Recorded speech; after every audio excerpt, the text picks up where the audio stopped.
Hey, what's up, everybody? Welcome to MNC Mornings, and this is a lovely Sunday morning. Hopefully, you guys are all doing well, getting ready for some football and stuff like that. Sorry about the little bit of a slight delay in the start today. Busy with work and stuff like that. Just literally got in, so we're gonna shoot from the hip and see how it goes. You're doing that. I'm just yawning and having a cup of coffee. Crap. You're shooting guns, talking way too fast for me. Nice. That crap. Apparently, you haven't left off from last night. Yeah. Oh, exactly. I was kicking butt and taking names. Yeah. Well, crap is like the one country that was in World War II that came in the last 15 minutes of the war and was like, "Yeah, we were on your team the whole time." Crap had more kills on me than anybody else last night. However, it was a one-shot kill after it was a one-on-one with me versus She-Wolf. Yeah. Well, you know what? I actually I recorded that, and I was like, I got to record that because it was really funny because anybody that knows, all right, so on Saturday nights we do the game night, and last night was Destiny, which I am like the worst Destiny player. So they have private lobbies on there, which is cool because you can actually get achievements and level up in the private lobbies. Yeah, so it is great, but crap. Now wait, this is a strategic thing that a lot of gamers do, and you just did it a few moments ago. The best thing to do when you go into a multiplayer match is tell everybody in the world you've never played and you suck, and then just run around and go like 12-2, and you're like, oh, I don't know what happened. It must be that I'm just naturally gifted with a controller in my hand. Yeah. Well, well, it was funny because I was just like running around, and then I was like doing really bad, and then I just started going around and like meleeing people. And I was just like, and I was getting really competitive at it. I was like, yeah, you like that, huh? You know what I mean? It was just like, and then like you, I love your sound effect. Your sound effect that you did every time you killed me sounded exactly like Ace Ventura when he was like, "How do you like that?" And you just, and I'm like, holy crap! Woke me up. It was like 10:30 at night. I was out of it. I told everybody I was on enough NyQuil last night to put like Johnson & Johnson out of business. Yeah. Go ahead, buddy. I was just gonna say, like, it was kind of funny because like I'm not very good at the game, but I did get an achievement for 30 gamer score for getting three kills at the same time with my super, my ultra, whatever the heck that thing is. So I'm not really good at it, but actually by the end of the evening, I thought I was actually doing much better. You know what I mean? Like as far as like that, as far as outgoing, I was actually having some fun with it. So I can actually honestly say that I think that the multiplayer in Destiny is actually pretty good. Yeah, it is. I hadn't really given it much thought before, but I actually think that it's quite a bit of fun. I was having a good time with it, and it was. Well, I'm gonna lobby hardcore for us to get Doom. Now that Doom has private lobbies, finally, I think we should do Doom next week. Doom is just gonna be fast paced in your face action. Which, don't get me wrong, though. Getting back to your point a second ago, though, Destiny has a lot of things working for it. The thing that's just bummed out a little bit, like I just before we got on here and we had a little bit of time to kill, I was waiting for you to get home.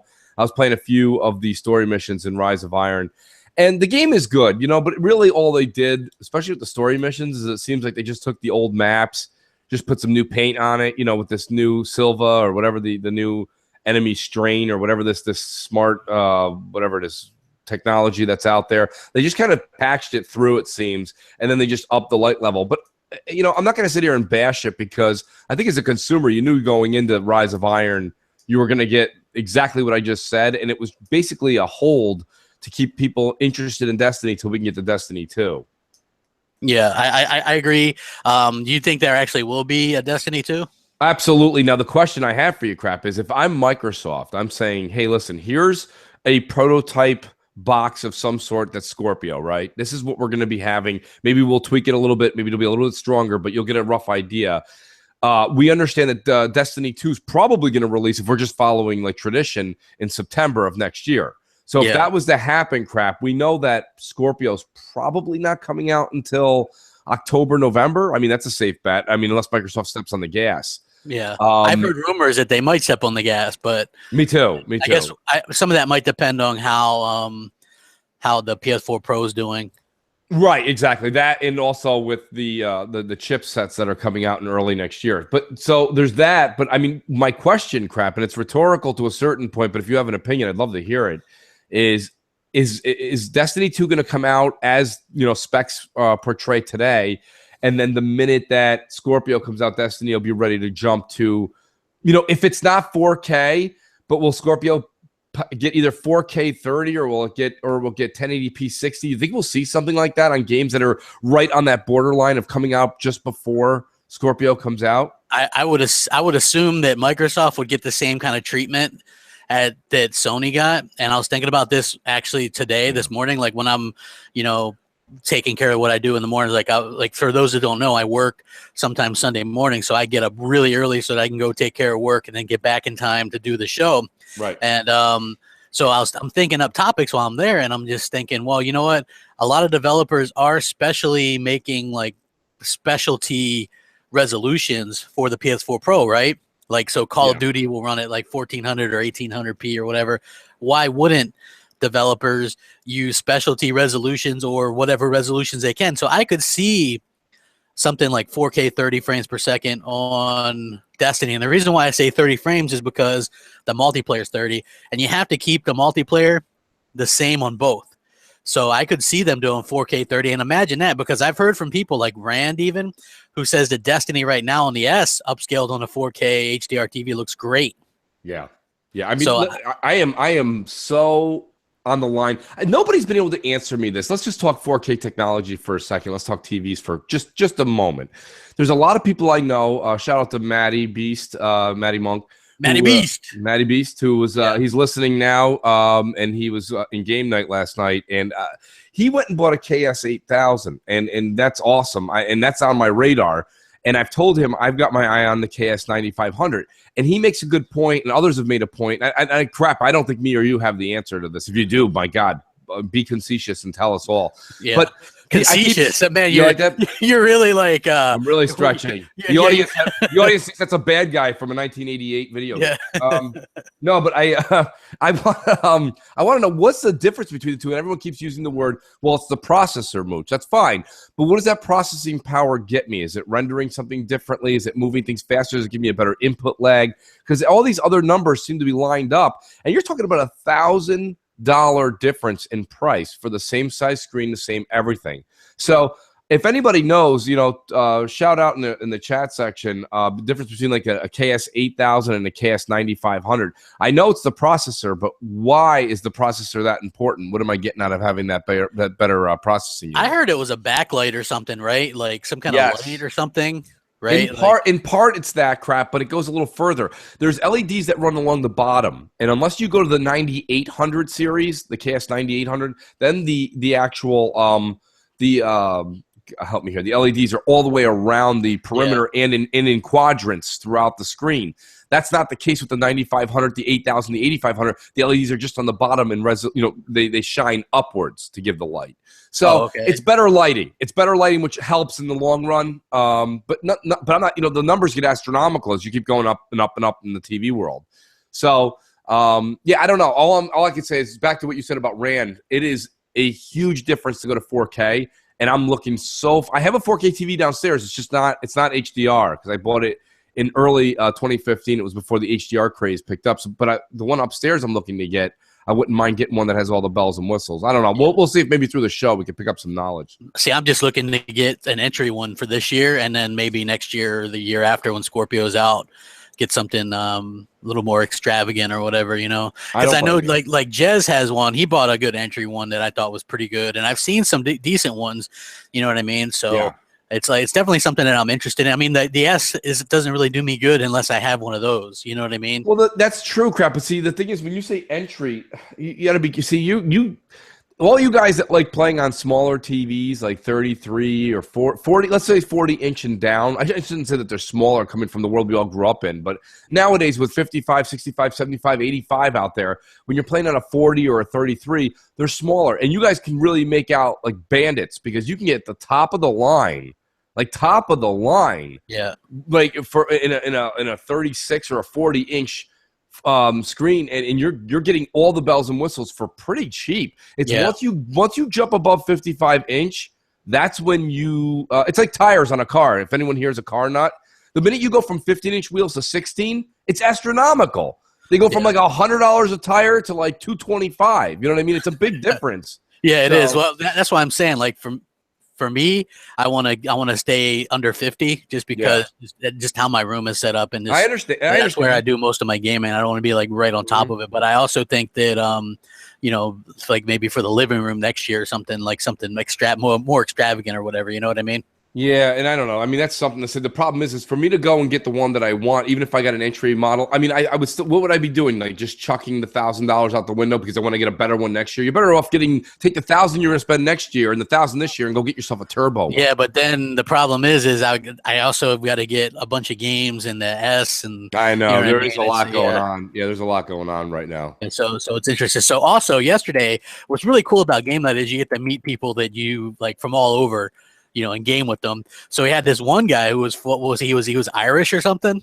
Yeah, he's from Ireland. Yeah, he's from Ireland, and he's like, it took me a while to figure out what he was saying most of the time. Yeah, I had to get my Ovaltine decoder ring out for half. Yeah, but then he starts coming up with what tingly fingers. Either tingle fingers or something like that, which is fine. Let's just tell the audience what it was. He was describing tingle fingers as the what I call the Senator Papaltine warlock. What is it there? The Stormwalker. Yeah, where they turn into like a walking ball of lightning. Yes. Yeah, but the only time it didn't really work, which was, don't get me wrong, everyone in the audience right now is like, what the hell are they talking about tingle figures? He called the shooting out of the Papaltine powers as tingle figures, which, don't get me wrong, was fine until he referred, and keep in mind, everybody, don't let your minds get all perverted here. I mean, he's from the European type, they'd speak different than the United States. But it got a little out of hand crap when he was saying using the tingle fingers when we were talking about female gamers in the room. Yeah. They got a little, right? Was that a little not? That was a little, yeah, we were. Hey, so-and-so, make sure that hey, so-and-so, make sure you use those tingle fingers on so-and-so. And both of those so-and-sos were female. So it was like, all right, we don't use the dynamic. Yeah. Yeah, you want to be careful with your tingle fingers. Because we did have a couple of women in there, which was, it's also something that's a little bit newer to deal with is the fact that everybody is just so much better than me at Titanfall. So like, especially like She-Wolf and Fox, like so much better. Like, right. Seriously, like, and that's kind of new to me. I guess it's kind of humbling. What was really funny for the audience there was I was trying to give like a shield to the female gamers. And then Crap just came on during an interview that was supposed to keep people's identities unknown, and he turned the light on. Thanks for mentioning both names, Crap. Go ahead, buddy. I mean, our audience is in total like 2.4% women or something. That is true. Like, it's really bad. I think, if you want to name it, I think there's like 5 or 6. Yeah, total. Hell, I would say we could be like, hey, let's give away stuff to all the women contingent. All they got to do is call in, and we'd only need 6 things to give away. Yeah, we can do the high price items. There's only a few of them. Jay says he's got a caller. We usually will wait a minute, but do you want to get a caller in here early? We'll start early. Just hit the phone thing, Jay, and then we'll be like, yeah, let's do it. Bring him in, Jay. There we go. Look at that producer right on time. Exactly. M&C Mornings. What do you want? Hey guys, good morning. It's Java and Go from Twitter. A big fan of the show, BGST, all you guys do.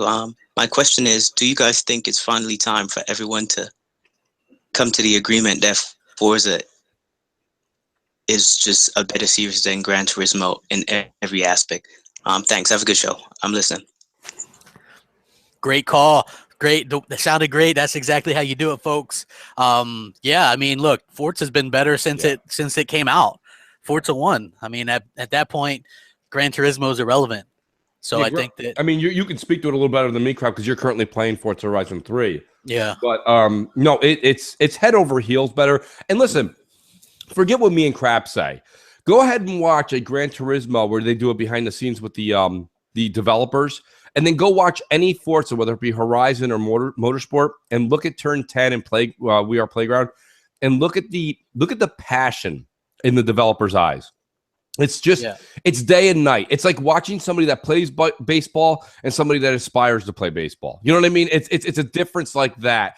And when you hear people say, "I can't wait to go to work tomorrow," that means they're going to put their heart, their soul into their product, and that's what you get when you buy a Forza product.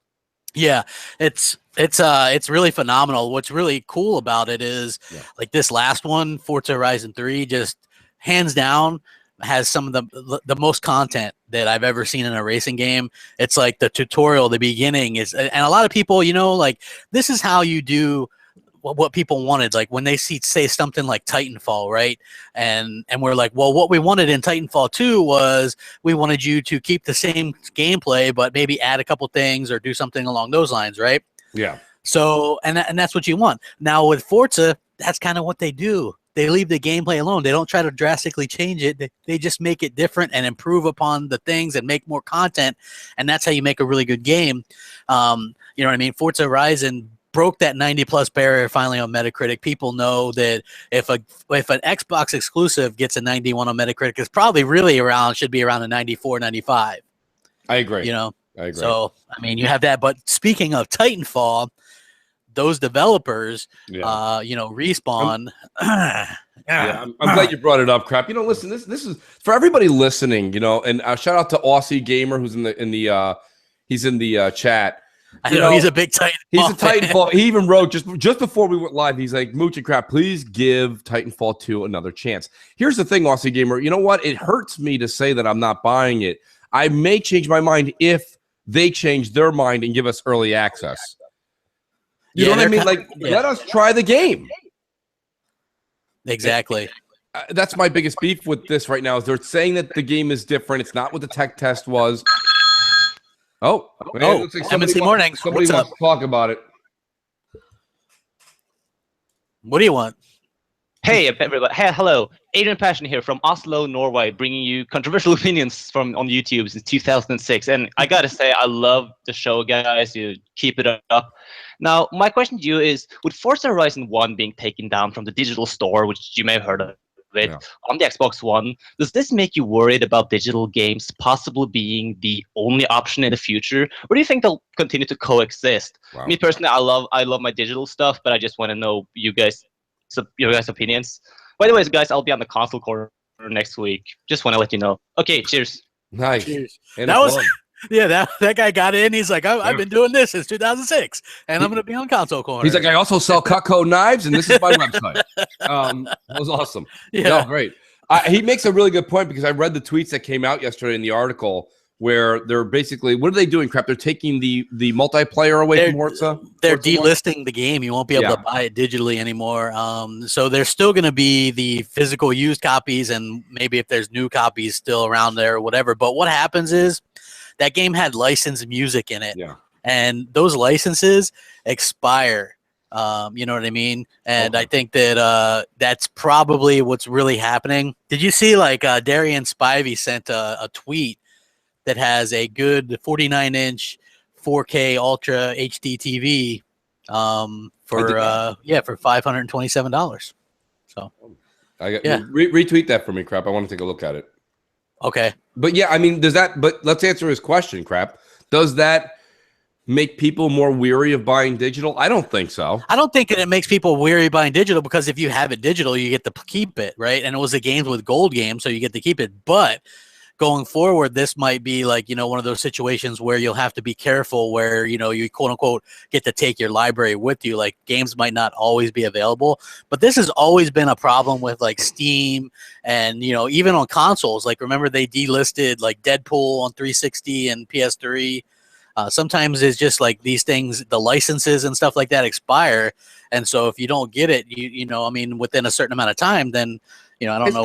As long as they don't take the game away from you, and you can still play the generic game, the game itself. I mean, let's stop using the word nostalgia. I mean, I know we made a great line with it. I made a good punchline with it. But listen, we're not playing. There's only a handful of people in the 2 years plus that I've been doing this now to meet so many different gamers to find out that there's a lot of people that go back and play. Like, Crap, you're a collector, right? You're definitely. But I talk to you 4 times a week, and very rarely are you like, whoo, that 1987 Bionic Commando, I couldn't put it down. You know, I just don't say. My point is it's not that you're going to get rid of it, and I still tip my hat to you for having these. But the point of the matter is that let's not let games that are 10, 12, you know, eventually these are going to be 20-year-old games get in the way of just, as long as you could still put it on, play the game, you may lose this or that, you know, especially like you say, things like music or certain things that, you know, Microsoft will just plug in something generic. it is what it is. I don't think it's a big deal personally, and I don't think you're going to go back and play it that much. There's like 10 people will argue with me, but yeah, you know what? And you're right, because look, and the majority of the games going forward are going to be able to go back and be bought or whatever. This is just one minor instance, you know what I mean? So I think that it's not a big deal. There's 2 other Forza Horizon games out there, you know what I mean? And actually this third one is much better even than the first one. So, right. You know, there's plenty. Upgrade, you know, move on. You know, one of the things that I do like about this, and here's the thing, like I like some of those old school games. Like I can go back and play Mario 3 on an NES, and that's a blast for a little bit. But the thing that I like best about like the 360 era and stuff like that is 360 going forward, the games still look pretty good. You can still go back and play like the Fables or the Halo 4s or whatever, and those games still look pretty good. So and they have achievements. So going forward, that's cool. You know, the Xbox One, same deal. Those games look good, and going forward, you're going to have that type of situation. And here's the thing. You've got Microsoft backing up what you just said, crap. So everything we buy, basically from backwards compatible games on 360, that'll be digital. Moving forward, I think you're going to be able to take with you for days and days and days and days to come, years to come. So I don't think you'll ever lose those digital properties. And I think it's still like myself. Look, we had this huge debate. We won't go down that road. We did it on Xbox Nation this week. But I'm probably 80-20 right now. I'm 80% digital, 20 physical. It's just the way it is for me. I still think there's definitely still a need for physical discs out there, and not just collectors. I'm talking about there's just certain games. Like I bought Recore physical because after I beat it, you know, even if I can get like $5-10 back, I'm probably going to trade it back in. It's just I'm not going to go back to it like September of 2017 when like okay, so Scorpio comes out. And even if you said, Mooch, when Scorpio comes back out, they're going to be up-resing this, and they're going to give this. If I'm going to go back and play a game when Scorpio comes out that's at 4K now on my Scorpio, I'm probably playing Gears. And then all the new games, right? I'm not going to go and play Recore. So there's a reason that I would probably return a game like Recore after I beat it. And that's why I still think physical kind of being in existence is really a great thing. Yeah, I think it is too. I think that it's definitely interesting. Yeah. And to those that are tuning in, we actually have some giveaways today. Yeah. Quite a few. Well, we'll probably give a few things away today, and then we should do one in the middle, a few, one now, or one very close to now, one in the middle, and then a few at the end to get the audience to hang around for a minute. I will say that we'll save the big one for the end, which we have a $25 Xbox Live code thanks to Demon Wolf. Yeah, thanks, Demon Wolf. He's been a huge fan. I was talking to him 2 years ago, and he started his a YouTube channel, and I thought he did some great work. But what a lot of people don't realize, and Demon Wolf will tell you, because he's got a life and a family and work. Yeah. It's hard. It's hard. It's hard to do it. So thanks, Demon Wolf. M&C Mornings. What the hell do you want? Mark out. Come on. Hey, this is your boy Jay Centuries from Centuries Gaming. I just want to ask y'all real quick. What do y'all think about Xbox incorporating custom consoles into the design labs? Okay. That's a good question. I think that it would probably be, and I think we talked about this the other week on M&C Mornings.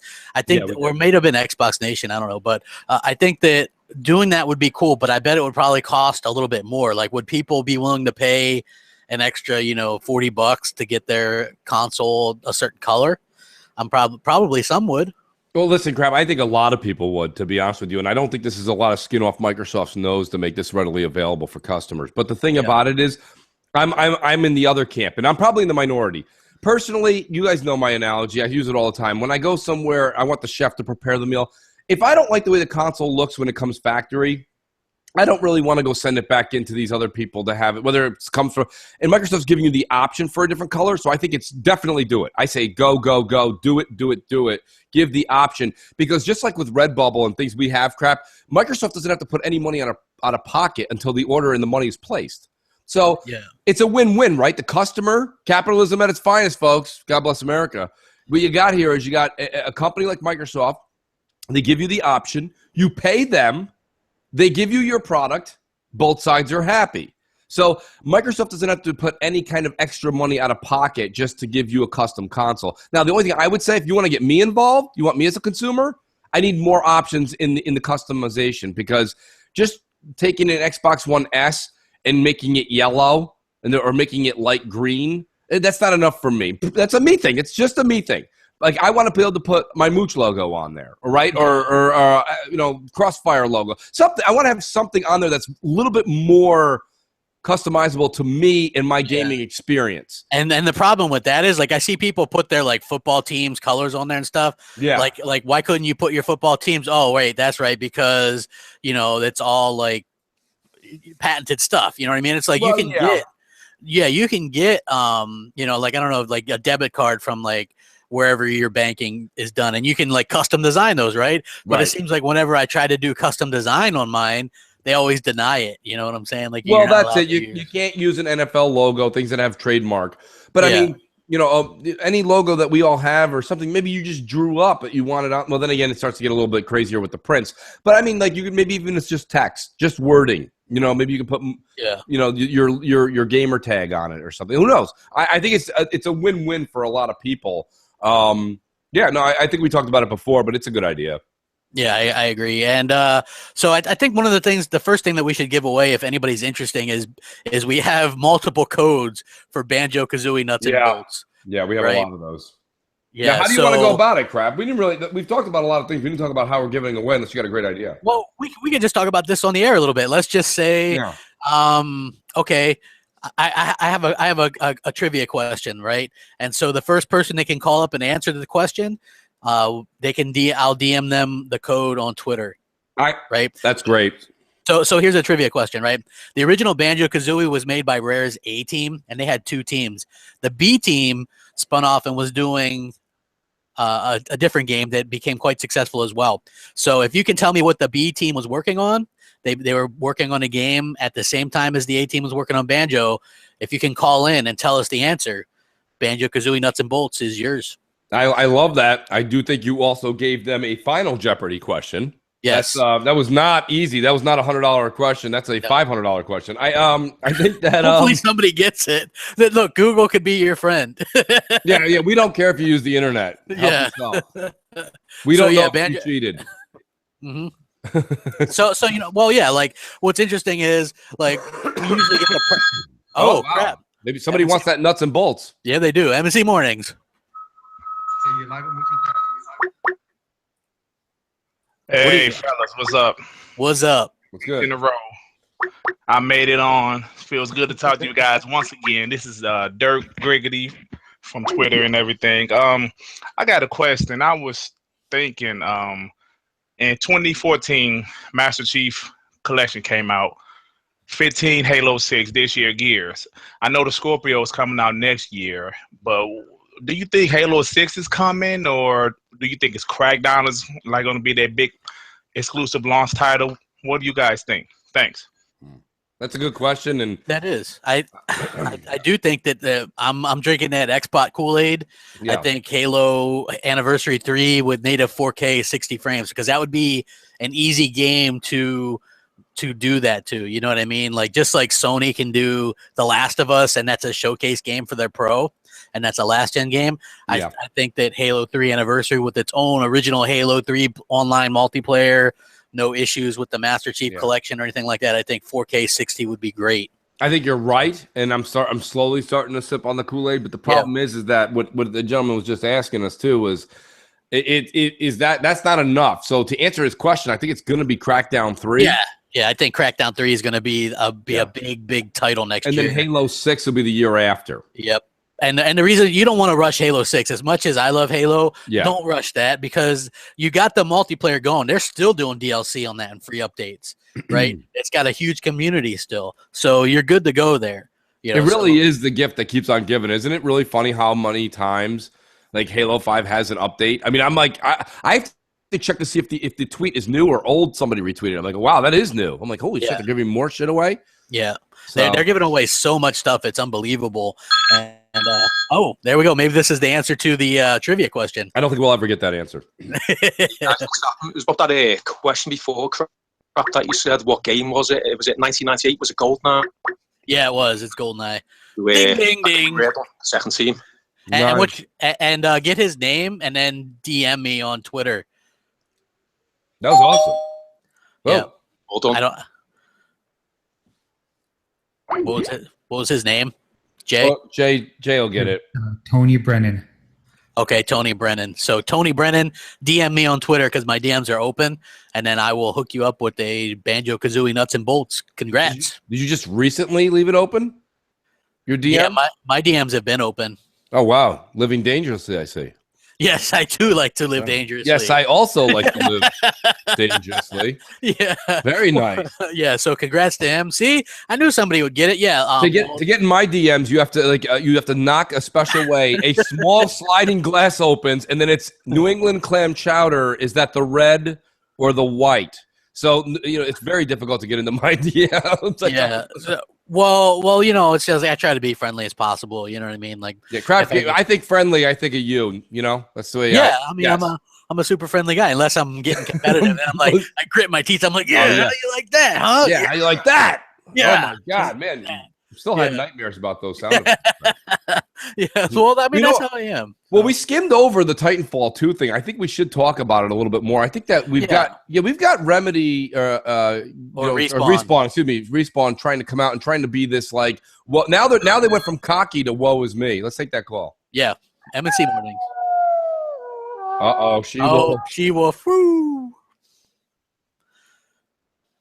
Oh, I remember when Mooch beat Crab and Crab beat Mooch. Do you remember? Hey guys, it's She-Wolf. So my quick question actually goes to Jay Williams, the graphic god. Wow. I want to ask you, being a graphic designer and everything that you do with your work, seeing all these games like Forza Horizon 3 and the detail that all these devs are putting into this game, what are your thoughts on these games and graphic designs that they're doing? You guys are doing a great job. Have a great show. Bye, guys. Bye. Nice. Very nice. Awesome to have She-Wolf chime in. And very nice for her to include our producer into a question. Yes. True. Nobody ever wants to talk to me. They're intimidated. I don't know why, Jay. You're a good guy. Yeah. So, actually, that's a good question. I never really thought much about it. There was a time that I actually thought I might have wanted to be a game developer, because I had some skills. Funny enough, back in the 90s, I used to create skins for Quake and things like that. And I used to make skins for NASCAR back in the 90s. And that was all fun and stuff. But I am quite amazed on how far things have gone with video games. People are always waiting for when are games going to be realistic enough that they're going to look real. Well, they're almost at that point now, but I hope they don't get to that point because I kind of like the fact that there's a little bit of a fantasy element to games, kind of an unrealistic thing, because you don't want to portray life in a game. Game is supposed to be an escape. Yeah. So good point. That's a really good point, Jay. Thanks for bringing that up. Yeah, Jay is very deep. That was a very poignant. And that was actually pretty awesome, to be honest with you. So yeah, good. Well, I mean, I'll be honest with you. His point is like we turn these things on to get away. Like our eyes are looking at. We're not looking at peas when we walk around and go to work every day. We're looking at real life. Yeah. And if the moment comes where you turn your TV on and you're moving something that's as lifelike as what we see with our own eyes every day, maybe it's not. It may be cool at first, but I think it'll get tiresome eventually. Hey, Dreyer tweets out to Jay Centuries. He goes, "Will I be able to sit in the Xbox Design Lab?" Because I guess Jay Centuries called it the Design Lab instead of Lab. Great. So nice. yeah, he's quick to pick up on that. What's funny about Dreyer is because he's really funny and quick when it comes to the writing stuff. And then he's like.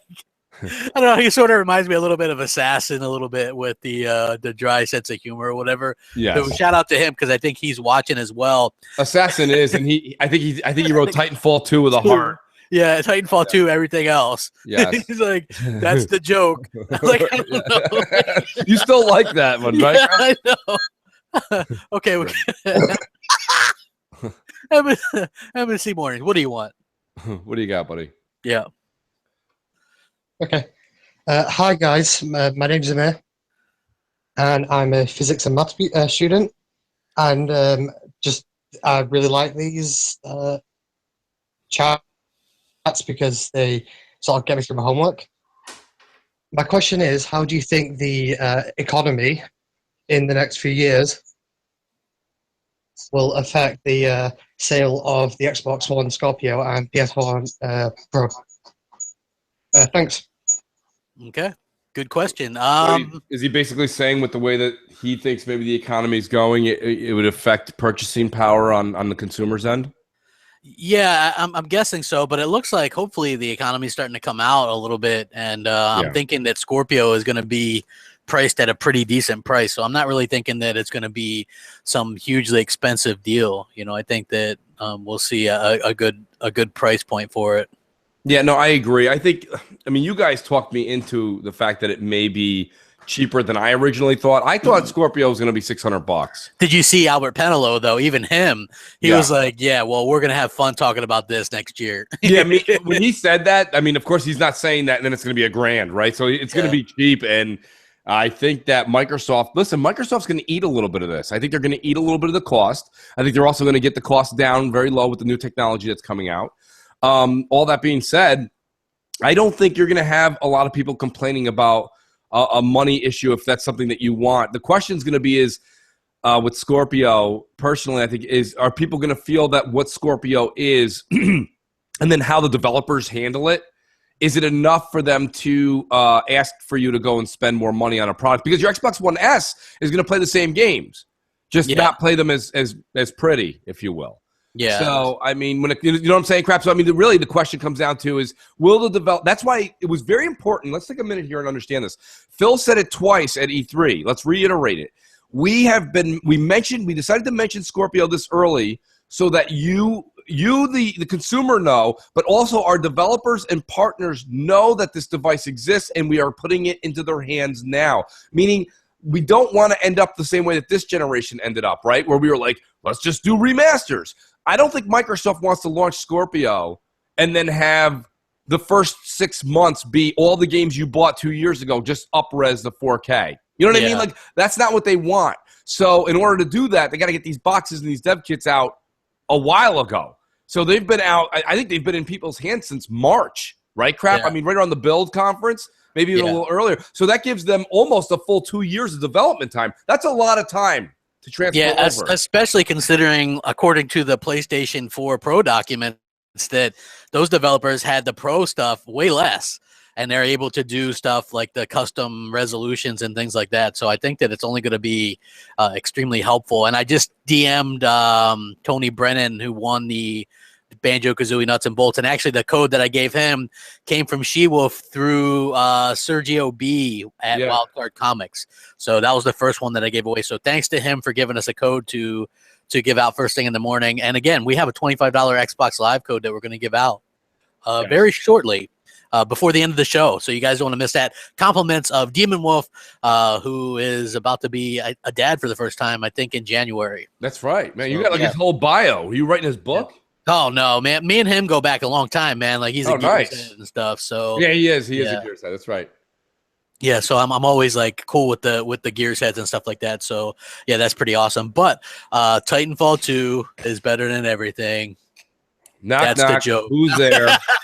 Titanfall 2. Titanfall 2. That's but okay. So no, but we should get back. I mean, I know we keep going back to it, guys. We're all over the place. We're like that kid that's got the ADD, man. Yeah, well, that's what's great about the show. And I was tweeting this out earlier, crap. I think what people need to know about this show that's different than podcasts that you all tune into is we'll just go off on a tangent, but all it takes is one call to redirect the show in a completely different direction. And that direction is completely determined by the audience. Yep, it completely is, which is what we wanted. You know what I mean? Like we like I have some stuff to talk about, but it's like it's fun just to kind of take calls and do stuff like that. Yeah, we also have voicemails to listen to. We do have a few voicemails. I'd like to take one because I mean we are. Yep. Listen, we started a little bit late today, and I have a feeling we're going to run right to the 1 o'clock time frame or pretty close to it because we don't want to disturb our NFL fans. Yeah, me and Crap being two of them, as you can see. But I mean, do they really care about seeing Terry Bradshaw pick who he thinks gonna win? Well, no, but kickoff is 1 o'clock. Yeah, yeah. So we'll get out of here before 1 for sure. Yeah. But I mean, nonetheless, I would like to take a couple because we have Crap. You don't know this because you were, I think, setting up the room or something. I was talking to Jay Williams. We have 5 voicemails to go through. So. Oh, okay. Yeah, Jay, can you queue any of those up? Yeah, let's go. The first voicemail is from Spin Assassin. Okay. Nice. Hey, Mooch and Crap. This is Spin Assassin. I run StartGamer.space. My question is about Destiny. I skipped Destiny when it first came out. I've been waiting for a price drop. Instead, they've been releasing a lot of good content that I've heard. And I'm just kind of wondering, should I wait for Destiny 2 or should I pick up Destiny and grind through all those levels just to have it erased when Destiny 2 comes out in less than a year? Okay. That's a great question. Do you mind if I take that one away, Crap? Go ahead. I mean, you're the Destiny guy. Yeah, right. Well, here's the thing about it. Listen, Bungie made us a promise, okay? And this is important. They said buy Destiny day one, okay, that was September 2014, I believe, and bring your Guardian, bring your Legend with you throughout this experience. And that was, I don't think they were referring just to Destiny, vanilla Destiny. I think they're going to mean Destiny 2 as well. So my answer in short, and then I'll, of course, do what I usually do, and that's rant, is to buy it now and get at least one character up to full light. Reason being is I think when Destiny 2 comes out, you'll be able to take that character with you. Not necessarily maybe light level or whatever that may be, but you'll be able to bring the character in essence, all the gear and blah, blah, blah, and the way you've created. You do have an attachment to your main character. Everybody that's hardcore Destiny has 3 top-tier characters, but even the 3 that they have, they still have one that they really admire, and their go-to Guardian, if you will. So what I'm saying is go ahead and use it. The other thing is this. Why would you want to come into Destiny 2 completely out of the loop, not knowing anything what's going on? You might as well come in now while people are willing to, and take this with a grain of salt, hold your hand and bring you through.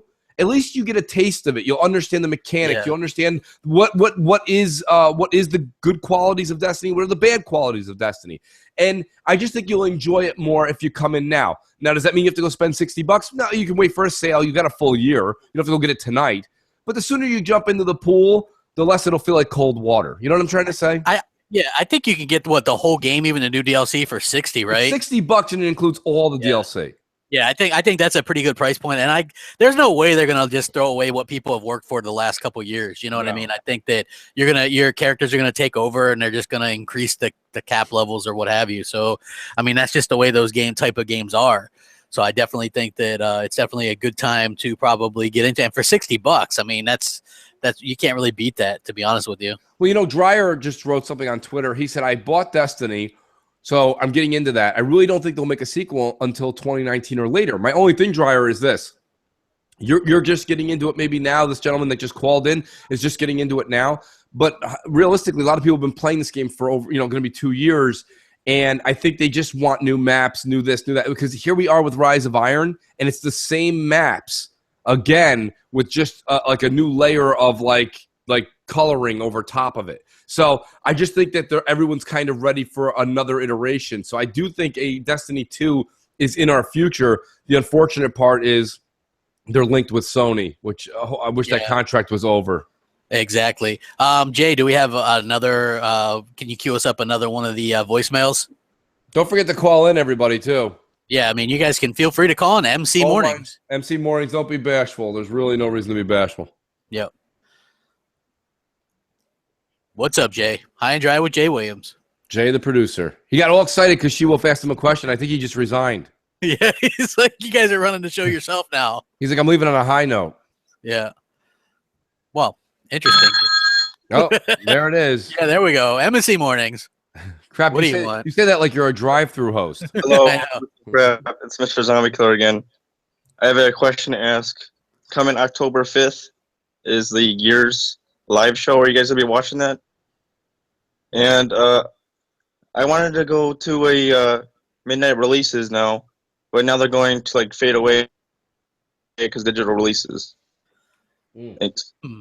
That is a good question. Both are good. I mean, I think the midnight releases are. I don't think they're going away yet. Crap. Yeah, I don't know. They still have them here, and I live in like a one-horse town. Seriously. Yeah, no, we have them here. I mean, I'm going to. I don't know. I'm on the fence whether I'm going to go at midnight to go get the Gears bundle, because here's the thing: do I want to go and enjoy what is the atmosphere? Absolutely. My only hesitation is there's no way when I get home at like 12:45 a.m. that I'm going to set up the actual console to the next day, anyways, till I get home from work. So I might not go till after I get home from work. What's interesting about the thing that might hurt midnight launches more than digital would be the fact that the games are so big and take so long to install now.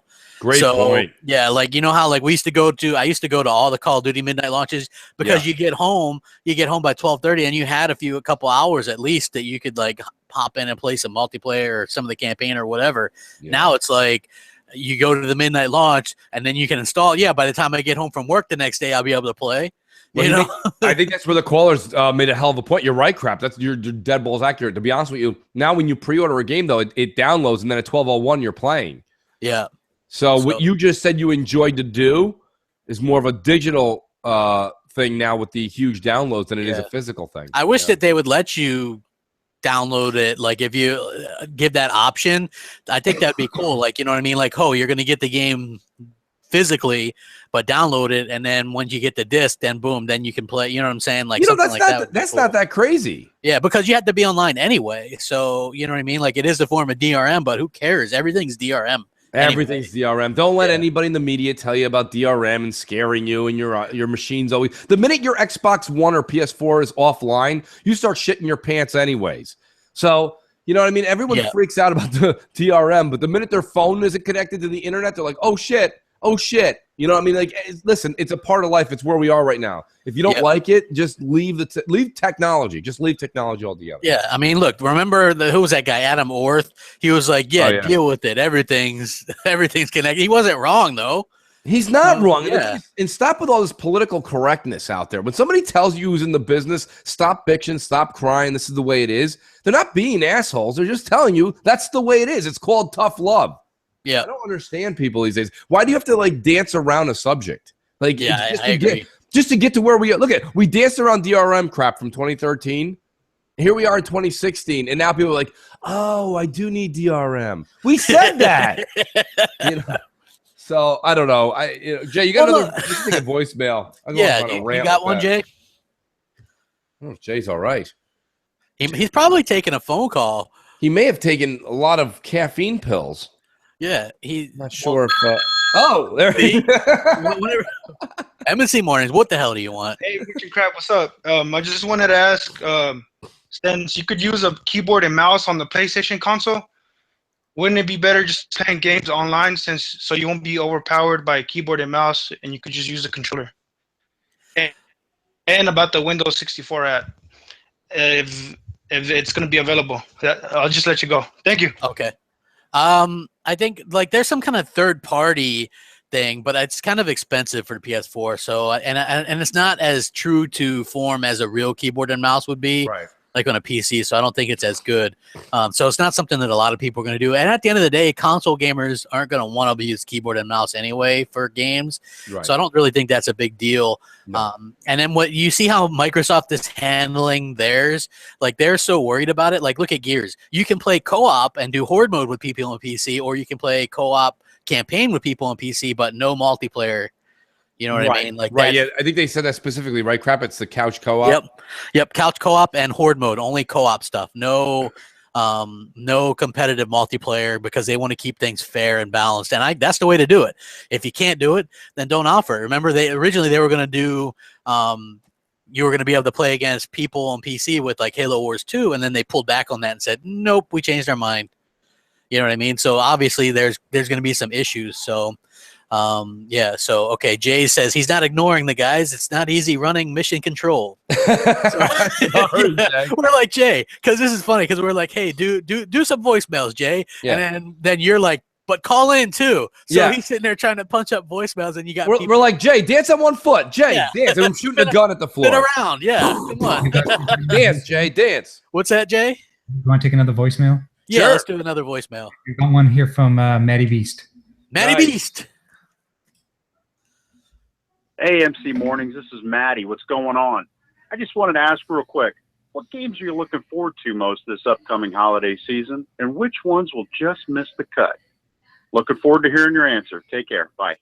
Man, Matty Beast, man, that's a hell of a question. Maddie's first of all, shout out to him. He's become a very good friend of mine over the past few years. He's a hell of a guy. He's a stand-up guy. It's a great question. I got him back on Twitter. He had left Twitter. And I was still talking to him on Xbox Live. I was like, dude, you need to get back in on the Twitter, man. Right. That's where it's at. You know what I mean? Like, yeah. So, for me, it's Gears 4. Obviously, well, Forza Horizon 3, which I already have, but Gears 4, Dead Rising, Call of Duty Remastered. I actually wanted to talk about Call of Duty Remastered a little bit. Did you hear it's going to release with all the game modes, and they're going to have some new ones? No, so, I heard it through you, but I didn't see any of the publication. I didn't see anything in writing. So yeah, they're going to have all the so I'm really looking forward to. I know it's an old game, blah blah blah. I get it. But to me, it's a good Call of Duty. I don't care if it's an old one or not. And so I'm looking forward to that. So it's probably going to have something like kill confirmed on there. You know what I mean? Yeah. And, so I can see that, like, not, as long as it's an option or whatever. For me, I like domination on that particular Call of Duty because the maps were really well set up for it. They're not giant. They're perfect. So I'm really kind of looking forward to that. So obviously the Call of Duty and Battlefield and Gears, and I was looking forward to South Park, but they pushed that to next year. So left. What the hell is that game? Dead Rising 4. Yes. Yeah. That's good co-op. I'm going to agree with the majority of what Crap said as far as his purchases. I mean, I'm looking forward to, of course, Gears, Forza. I mean, I know some of you are playing Forza now, but I'm not yet. Tuesday's my day. It's my birthday, by the way. Shameless plug. Yes, happy birthday to Mooch. Yes. Oh, don't worry. You'll be seeing this shit out of it on Tuesday. I'll be. And you know what? It won't be that I'll be pestering you, Crap, or anybody in the audience. I'll be pestering We Are Playground, so that way they actually send that code right over to their buddy Mooch. No, but what I wanted to say was, in all honesty, I will say this. Let me start with the list of games that are going to get left by the wayside to answer Maddie's question. First and foremost, unless we get an early access EA. Like we were promised. Titanfall 2 is getting passed, but I won't harp on that because everyone knows my opinion. The one that I can't wait to talk about passing on is Watch Dogs 2. Yeah. This is a game that a lot of people are writing me when I wrote this the other day on Twitter. They're like, come on, Mooch, Watch Dogs 1 wasn't bad. Listen, first of all, it wasn't bad. It's like a C+ if you actually want to give it an average, okay? Yeah. Second of all, it wasn't bad, in air quotes, because it was one of the first games to come out in the new generation, right? It wasn't a remaster, it wasn't a remake, it was a new IP. Did it come out in 2014, Crap? It was early 2014 because that was one of those big PlayStation deals. Remember, it was supposed to be a launch title and then they pushed it back. Yes, that's right. Yeah, that was like the first time that I was like, a lot of games are getting delayed on the PS4. Yeah, it wasn't like just for the PS4, but no. That was the lead console and stuff, and I thought that the reason I'm giving it shit, Crap, was Watch Dogs to me was a poor man's Grand Theft Auto, and now they're going to take what was good in Dying Light with the parkour, and now you're going to take Dying Light and mix it with a piss poor GTA, right? Yeah. And there's your Watch Dogs 2. The fact that you can use your walkie-talkie and hack a streetlight. I don't really care. The other thing is the protagonist doesn't agree with me.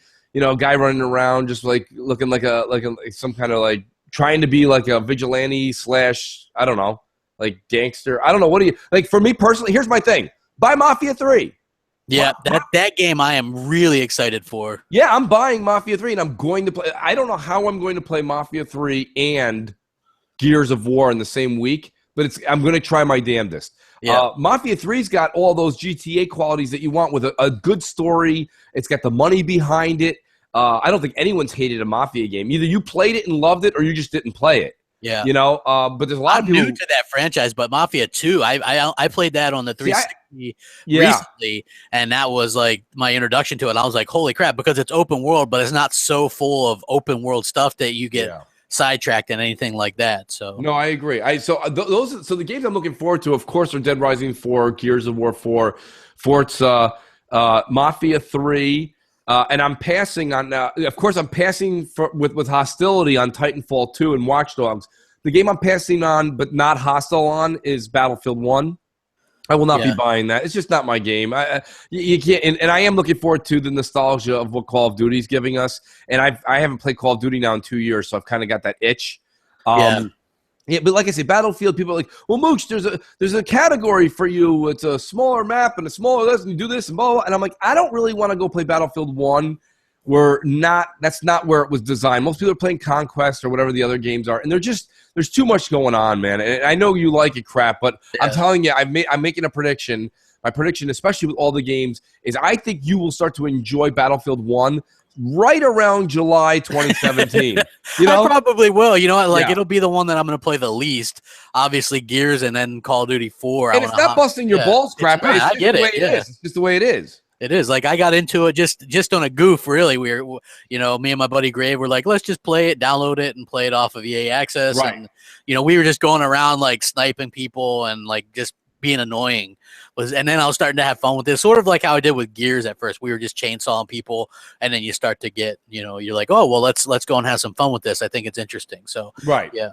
So, yeah, definitely Mafia 3 is right up there as well. Is there any other we got some more voicemails, huh, Jay? We got a voicemail from Jeff Hammerell. Okay, Jeff. Hey, Mooch and Crap. Love the show, man. Really hope you guys keep it up. It's a really good source of information for all of us. Anyways, this is Jeff out of Albuquerque, New Mexico. Calling in because I wanted to bring up a point of topic here. I think that some of the gamers, specifically the ones that are from my generation, I'm 30 years old here, have a little bit of unrealistic expectations on what it is that they're purchasing, the price point that they're purchasing something at, and the performance they expect to get out of it. Most of these guys nowadays want, you know, they think that they can get a Ferrari for the price of a Ford Focus, or that's what they want. It doesn't work that way. Right. The Xbox One S is $299, and they have this expectation.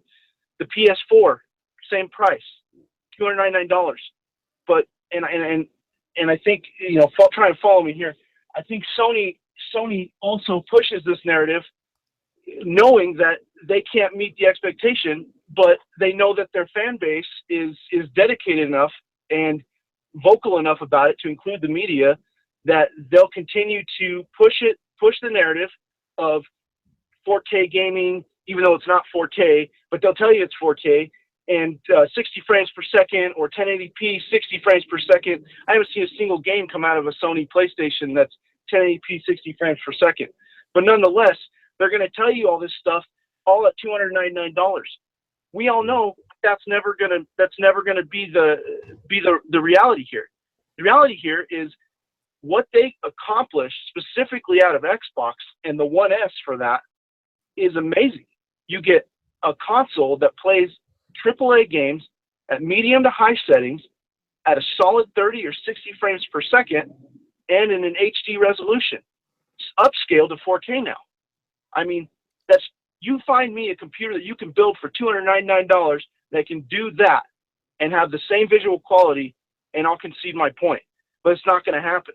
But you got the Sony guys here that absolutely want 4K gaming, 1080p 60 frames per second, all the settings turned up to high, all the bells and whistles, maximum lighting effects, everything that they want to get out of a PC gaming machine that would cost thousands of dollars or hundreds more at minimum than what these consoles are, and it leads to unrealistic expectations. And it's pushed again by the media as well. Good. And I just wanted to see what you guys think about it. Thanks God. Have a good one. I think he wanted the show to be his there for a second. I was just going to what was his name, Jay? Jay, what was his first name? Do we have his first name? Yeah, his name was Jeff. Okay, Jeff. Jeff. Where's the flush sound effect when you need it? M and J and C in the morning. Yeah, that dude was like, he was going in, and great. No, he made some points. I think he was trying to give a little evidence with his question, so that way it didn't seem like he was, you know what I mean? Like he was just like, here's a blank statement. I mean, he makes a good point. Boy, it's a fine line when we talk about this crap, because I like the way the gaming community harps on developers to keep them pushing forward. We don't want to let off the gas there. But these expectations people have sometimes are through the roof, don't you think? Yeah, you know what? Like, expectations can be a little bit crazy. And obviously that kind of I think that's a big issue with this generation is the expectations, you know, like especially Xbox fans. I think we have really high expectations, and I think that was the problem with Record a little bit. Like, what would we do Crossfire? And Rand was like, you know, the load times on Record. I'm sitting there thinking, really? Like, is this really a big a deal for everybody? Here's the thing. Myself personally, I didn't have an issue with the load times myself. But I will say this much. when it came down to it, with the discussion we got into on Crossfire, that was interesting was for the caliber game it was, maybe the load times were a bit much. You know what I mean? Like, I mean, that was where I think that's where the argument came into place there. Yeah. So I mean, yeah, I think that it's but let me say this. But let me say this though, and I think Rand said to this point, and I think Clowns was saying to this point too. Yes, okay, they still had an issue with the load times, but it shouldn't have been like deducted points because of that. What, you sat there for 45 seconds? Do you hate yourself that much? These guys were deducting it, a point and a half. That's not right. Yeah, well, I mean, and those guys aren't no rules reviewers. I mean, those are legit paid reviewers. You know what I mean? It's like they don't really get the same kind of leeway as someone like myself would have. This is oh Lord, that was Emmett Seymour, damn, very loud. It was flying by, man. We got a lot of good stuff going on. Hey guys, I'm Seymour, and just one thing. Think about if Microsoft buys Twitter and implements it with Xbox over PC. Thanks. Is HP somewhere underwater right now? He's he must be a superhero because he only has like 30 seconds left to live. I don't know what he's. Hey, shout out to HP North. What up, guy? But yeah, get a better HP North. Try calling in again, buddy. You didn't come in through at all. That was very, very spotty.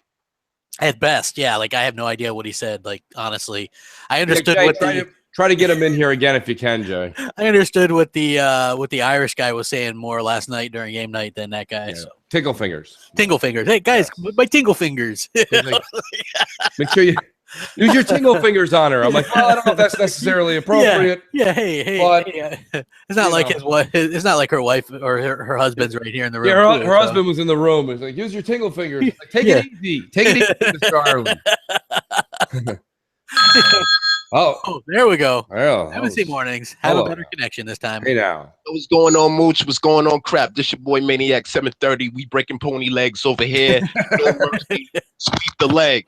Sweep the leg. Yes, no mercy. Is, I saw something on Twitter about the PS4 and the fake HDR, something like that. I didn't get the full story. Can you guys explain that? Did you get it, crap? What was his question? I didn't get the end of it. Jay, can you reiterate it? Yeah, he wanted to know if you guys could talk more about the fake HDR that. Okay, yeah. Actually, that is a good question because I actually wanted to cover this, and I was going to ask Mooch if you thought maybe people could possibly sue Sony because did you see that commercial? They're like, buy the PS4 Slim and get beautiful HDR graphics. Yeah, and HDR graphics, which is that's where they're trying. That's where their loophole is. Everybody that's listening is they're trying to use the word graphics instead of gaming because apparently all you get in HDR is just the menu screen. Yeah, it's the menu screen. There's no because look, you have the HDMI port first of all is 1.4 on the PS4 and PS4 Slim. So that's not good enough to do anything else. You need because HDR is really only active with streaming services and stuff if you have a 4K capable receiver.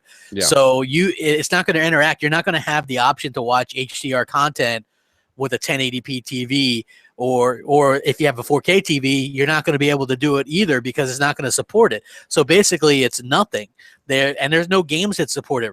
So it's nothing. It's literally nothing.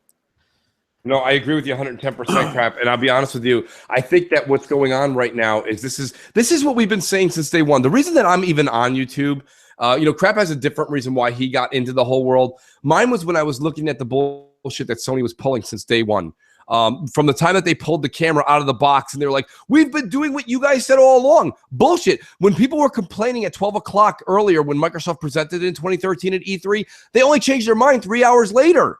They were doing the same thing. Sony's full of shit. And now Sony can't give you anything. Their Pro Series is garbage for your money. You're not getting anything there. Your Xbox One S is just as good as the Pro.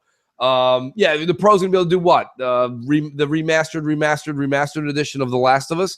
Great, yeah. Thanks for that. Thanks for the 3 titles you gave us this entire generation. And the same ones I own, I can get in 4K native. Up yours, Sony. And now they can't do the HDR. They made a blanket statement that they're going to get in a lot of trouble for, by the way. I don't know if they're going to be able to get a class action suit here. I don't know if this is going to work because of their play on words, but they did make a couple of mistakes on their stage presence when they presented in New York. I think they said that games would get it, and games are not getting it. You're not getting HDR quality in any games or anything. It'll be your UI, your PS4 UI, your user interface, that blue screen where you can scroll left and right for miles and miles. That's going to be in HDR. The minute you click a game, HDR off. Yep, it's a worthless thing, and I think Sony is kind of that's one of those shady things again. I'm just not a fan of what they do. Right. As far as some of those announcements and things like that. Jay, do we have any other voicemails? We have actually a very special voicemail. Oh, okay, very special.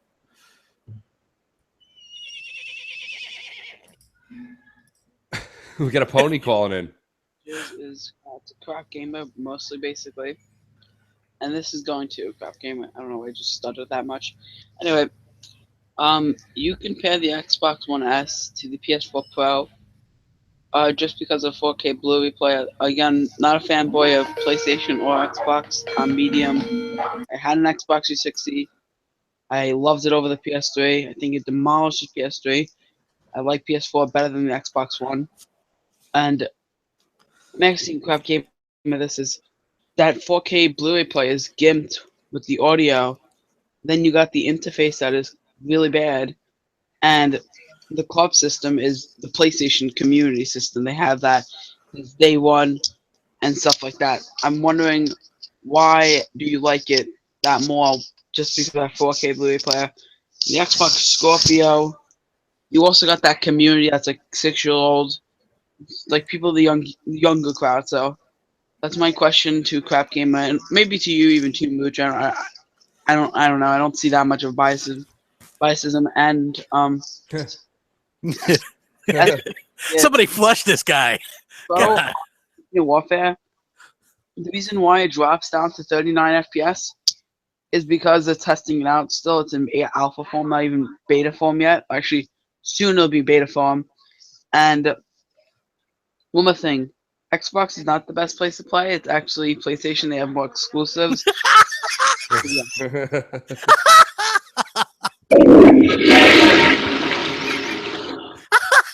Well, I mean, okay, like where do you start with this guy, right? First of all, he's like, he wanted to talk about the Blu-ray, which it's the cheapest 4K Blu-ray you can get, and it's on Xbox One, and I've heard glowing reviews about it.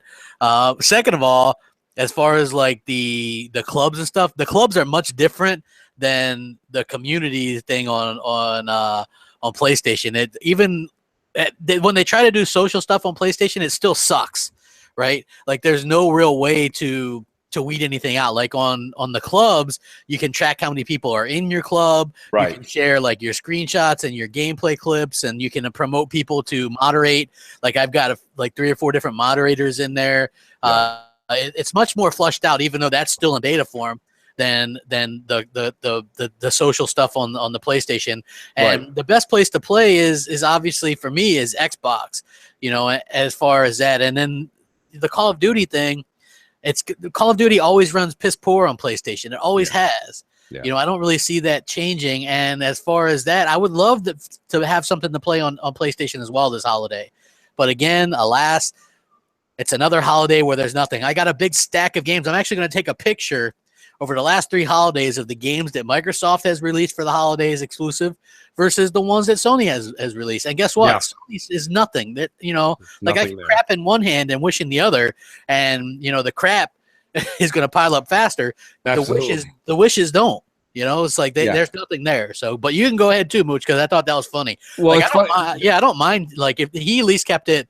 Like he didn't cuss and he didn't get like, oh, MFU and you guys suck and all this stuff. Oh no, that was it. No, first of all, shout out to the caller. I mean, he's a pony and that's fine. But I mean, the point of the matter is that was professional. And listen, he's entitled to his opinion.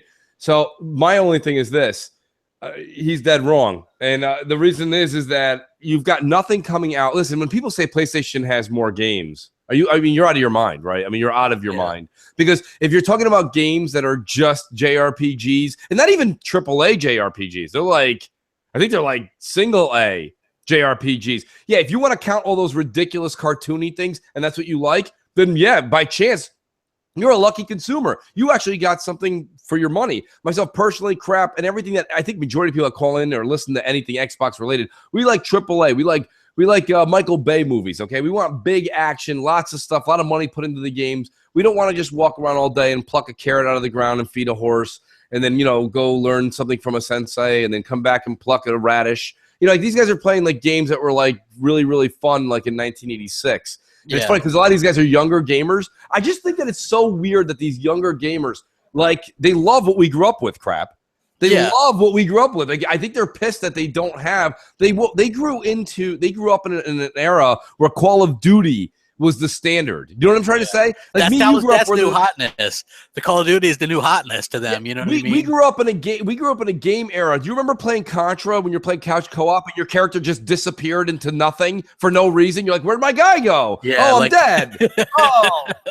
Let's start all over again. Yeah. Up, down, left, right. Come on, man. I'm like, these guys don't realize. Like, these guys are like, I love PlayStation 4. Look what I can play. Kamasuki Dragon 17. I'm like, what the fuck? I mean, I don't want to play Kamasuki Dragon 17. I don't want to play 16 or 15 either. Yeah, I agree 100%. Like, like GT Sport, that game got moved, and with good reason. Yeah. Like, could you imagine if that were to follow up Forza Horizon 3? Yes. I mean, honestly, even if on a good note, that game scored an 80, right, you're still looking at being 11 points behind, and that's not even counting all the content, because you're always going to be compared to the last thing. You know what I mean? So the last racing game would have been Forza Horizon 3. Well, so the other thing we should address what he said was, and if I heard him right, I'm as soon as we get done with this segment, I just got to change my headset real quick. But my point being is this: he said something like the COD community is now PlayStation. First of all, that's not necessarily true.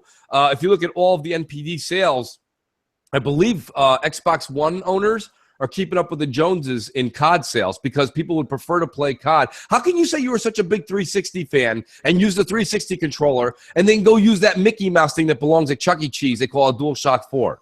How can you tell me to go from now with the Elite controller and the new controllers that are coming out with the Bluetooth, the way that Microsoft has like made it so precise, the precision on these controllers are insane. The analog sticks are in the proper place that a human being would want their thumbs to be, and you're telling me that you're okay with it because a contract, a piece of paper was signed between Activision and Andrew House that now you feel more comfortable playing over there? Are you out of your mind? You don't know what you're talking. This is when you hear people talk like that, and you're like, wait, you're telling me Andrew House smoked a Cuban and had an XO cognac with a guy over in Europe somewhere. They signed an Activision deal. All of a sudden now, out of nowhere, the Call of Duty community is over there. No, it's not over there, buddy. Don't be fooled by propaganda and the bullshit of the media. There's a ton of people playing Call of Duty on Xbox. If they were sitting there looking at some of the competitive gaming stuff, didn't they have to cancel or delay some of that because of PlayStation Network?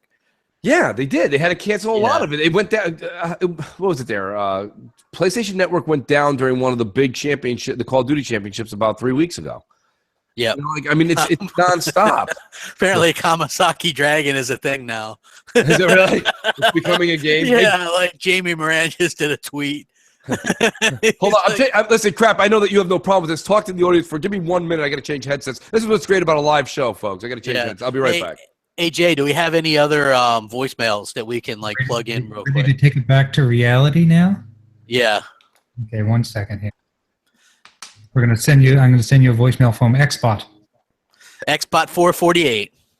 What's going on, guys? I just got to say I absolutely love this morning show. I have a question, and it's about the loose rumor that Playground Games isn't doing any more Forza Horizons after this past one, Forza Horizon 3. And I just want to know your thoughts on that, and how do you feel about Playground possibly not doing any more Forza Horizons for us? Thanks, guys. Well, that was back, by the way. Good question, Xbot. Yeah. But I have to say that I still think that Forza Horizon 4 is going to be a thing. They're expanding, and also Turn 10 they actually help out with the Forza Horizon series as well. So I would assume that with the critical success and things like that Forza Horizon 3 is seeing, and I would assume that it's going to sell rather well. I have a lot of people on my friends list who are actually playing $100 version, so they're playing it early, which means they paid $100 to play it. And I think that proves that that's a really successful and well respected series. So I don't think that we're going to see a problem with that in the future. They're expanding. I don't know how many people work on the Forza Horizon series, but I would imagine that they're gonna keep going with it. I agree with you, Crap, but I'm gonna take it into a financial standpoint real quick. Let me address it in a different light. Forza Horizon 3 is about to be We Are Playground's biggest hit. So listen, when you see a category or a movie franchise or a game franchise start to dwindle off, it's when the story kind of takes a turn for the worse or something happens. They don't make so much money, blah, blah, blah, blah, yada, yada, yada. And in this case, I don't see Forza turning its back on a game that is about to break records come this Tuesday.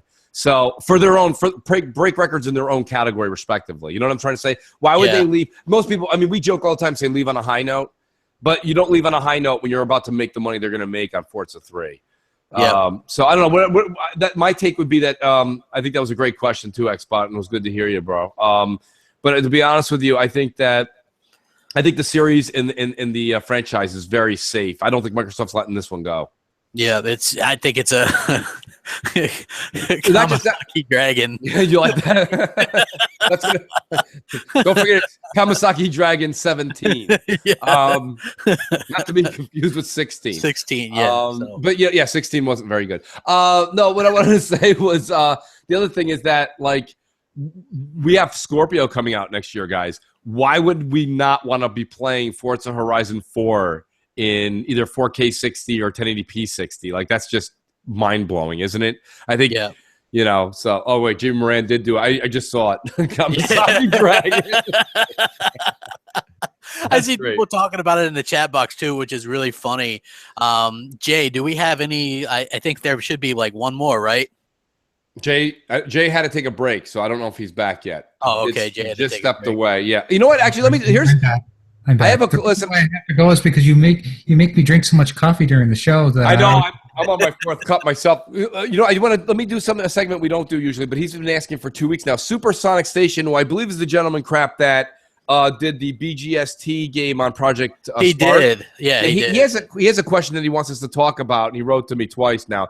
He said, have you mentioned yet about the external hard drive on PS4 Slim and Pro yet? I want to hear your thoughts on it. Basically, what he wrote to me, that was his short one. He just wrote to me. What he's saying is, here we are again with a new iteration in the Slim and a new iteration, their next gen, if you will, or their mid-gen Pro, and you still can't plug an external hard drive into the PS4 at all still. You have to still take the thing apart. No one's talking about that. That's very inconvenient for the consumer. We always talk about the casuals, right, Crap? How many moms and dads that aren't gamers are taking a small Mr. Fix-It set and taking apart the entire back end of a console to replace a hard drive? Yeah, well, what's unfortunate is, if you remember, and there was a bit of controversy around this, but it died out very fast, as most Sony controversies do. When they remember the PS4 launch, those were only 500 gigs, and then they come out with a 1 terabyte one. They're like, you got too much space? Or, is your hard drive filled up? Buy the new 1 terabyte. You know what I mean? They weren't telling people, they were basically trying to fool people that aren't in the know that, hey, if you're out of space on your 500 gig, buy this 1 terabyte for, $400. Right. You know what I mean? So it's doing the same thing. To me, how can you be for the players, and I'm doing air quotations, and I'm I don't know why I'm doing that. I know he can see me, but yeah. How can you be for the players when you don't even have something as simple as an external hard drive? For me, if I could, one of the reasons I could never be a big time PlayStation gamer is because I have 8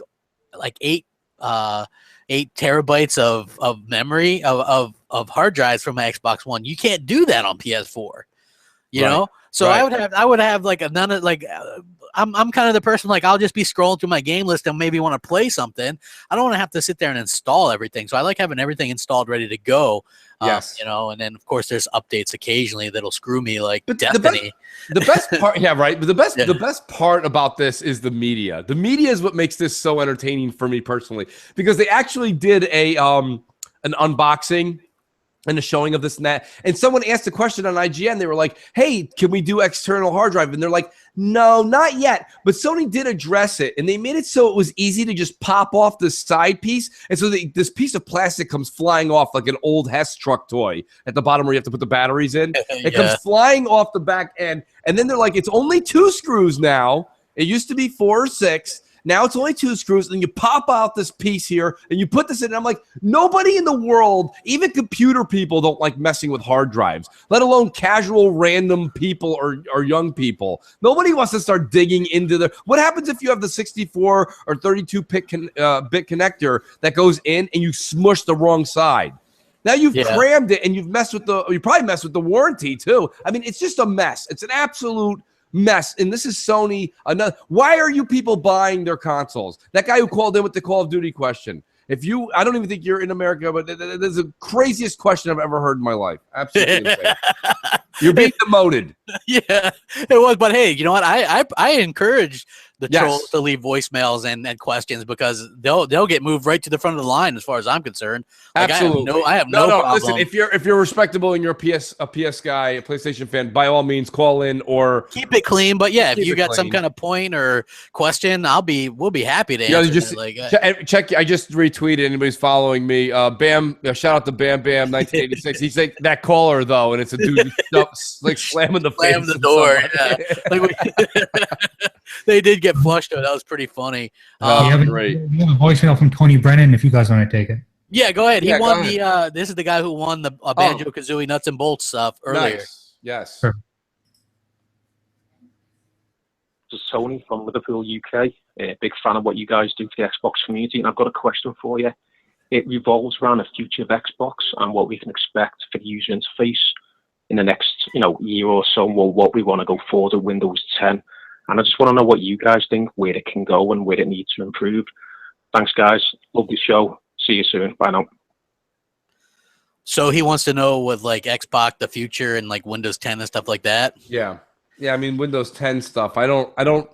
As far as Windows 10 that I'm concerned with, crap. What I want to see that build and make more relevant on the Xbox One. I want more apps. You know what I mean? Like, all right. So the other day, 2 Thursdays ago. When Twitter launched that huge NFL deal, it said, hey, just so everybody knows, the Twitter app is now available on Xbox One. Well, I didn't read about what they actually meant. I was like, okay, Twitter, right? What is Twitter's 99.9% of people use Twitter for what? Typing in your alias or your name, and it goes out and you have your respective followers, etc.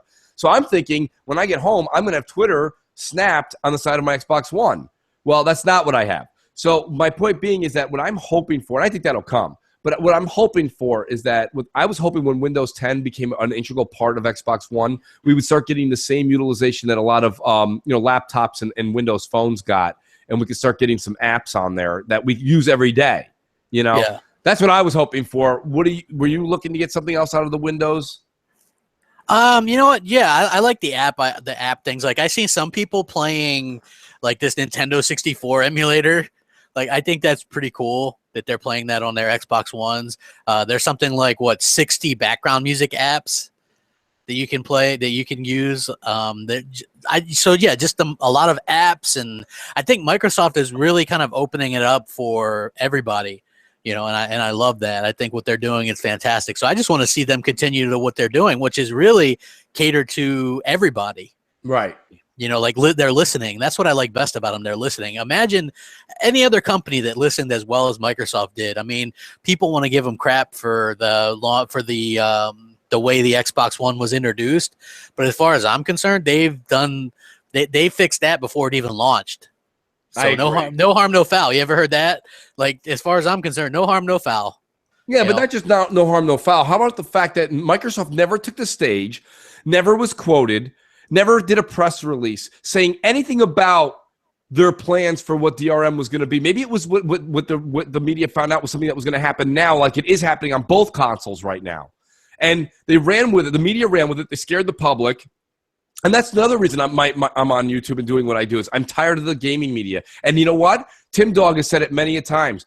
The gaming media is in trouble. They're in trouble, folks. They're hurting. So feel free to unsub the ones you don't like. Feel free to unsub the ones that like bother you when you listen to them. It's not that you have to tune in to keep listening to their bullshit. Listen, you have to understand they're getting paid on their clicks. It's no longer a form of journalism. It's no more a form of like, I'm a gamer. I can't wait to hear what so-and-so has to say. Because what so-and-so has to say is what Sony and the folks want him to say. So it's not, or where the clickbait just happens to be. So you're not tuning in anymore for someone's true desires. Where when you tune into even somebody on the Sony side who does a YouTube small channel, or someone like me who does something on the Xbox side, when you tune in, there's nobody from Redmond or there's nobody from Japan getting a hold of me being like, these are what we'd like you to push this week. Like, that's not happening. So you're actually getting raw emotions. Whether you like them or you don't like them, that's up to you. And that happens on multiple shows across TV, radio, etc. But when you tune into IGN, you're not getting the guy that works there's true opinion. You're getting what agenda the corporation's pushing down on you to click on. So that's why me, Crap, Zaire, Tin Dog, a lot of us, everyone that you listen to, all the daily, Xbox, we've stopped promoting and we stopped subbing these IGNs of the world and the Kotakos, and look at Game Trailers is out of business. I can tell you right now, Destructoid's got to be next. If somebody said who's the next one, Destructoid's got to be next. Nobody. I mean, they're just putting out clickbait, right, Crap? I mean, you're bad when you're doing strictly clickbait. You know that the end is near. Somebody's got to play that Sinatra song. The end is near.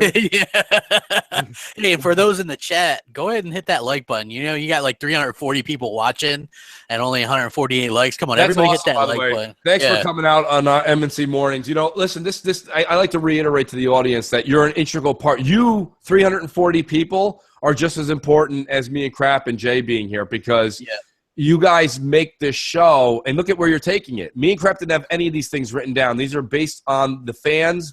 Ready? It's for the fans, by the fans. You guys are the ones doing it.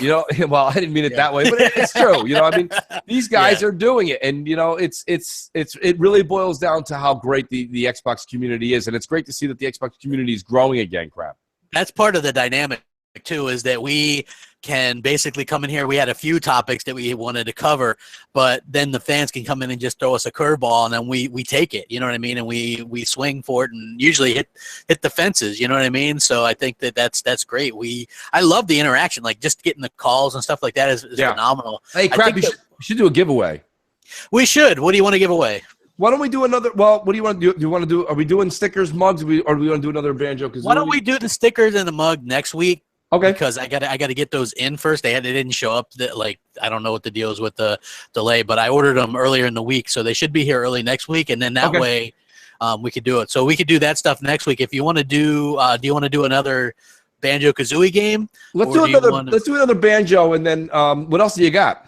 I have the $25 gift card. I thought we did Live card. I want to do the $25 gift card when right around 12:45 our time. We'll do it 12:50 time frame. Yeah. So you guys that are watching, it's a courtesy of Demon Wolf. He donated a $25 gift card, and I will go ahead and DM you that when we do that giveaway. But anybody else out there that wants a Banjo-Kazooie Nuts and Bolts digital download code that works on Xbox One. Pretty fun game. Think of like early Lego kind of. There's some platform in it and stuff like that. So, how should we give? What should we do? We should have somebody call in, and do a call. Let's do a call in. Do you have another trivia question? Let's see. We can do a trivia question. Let's see. Since it's rare.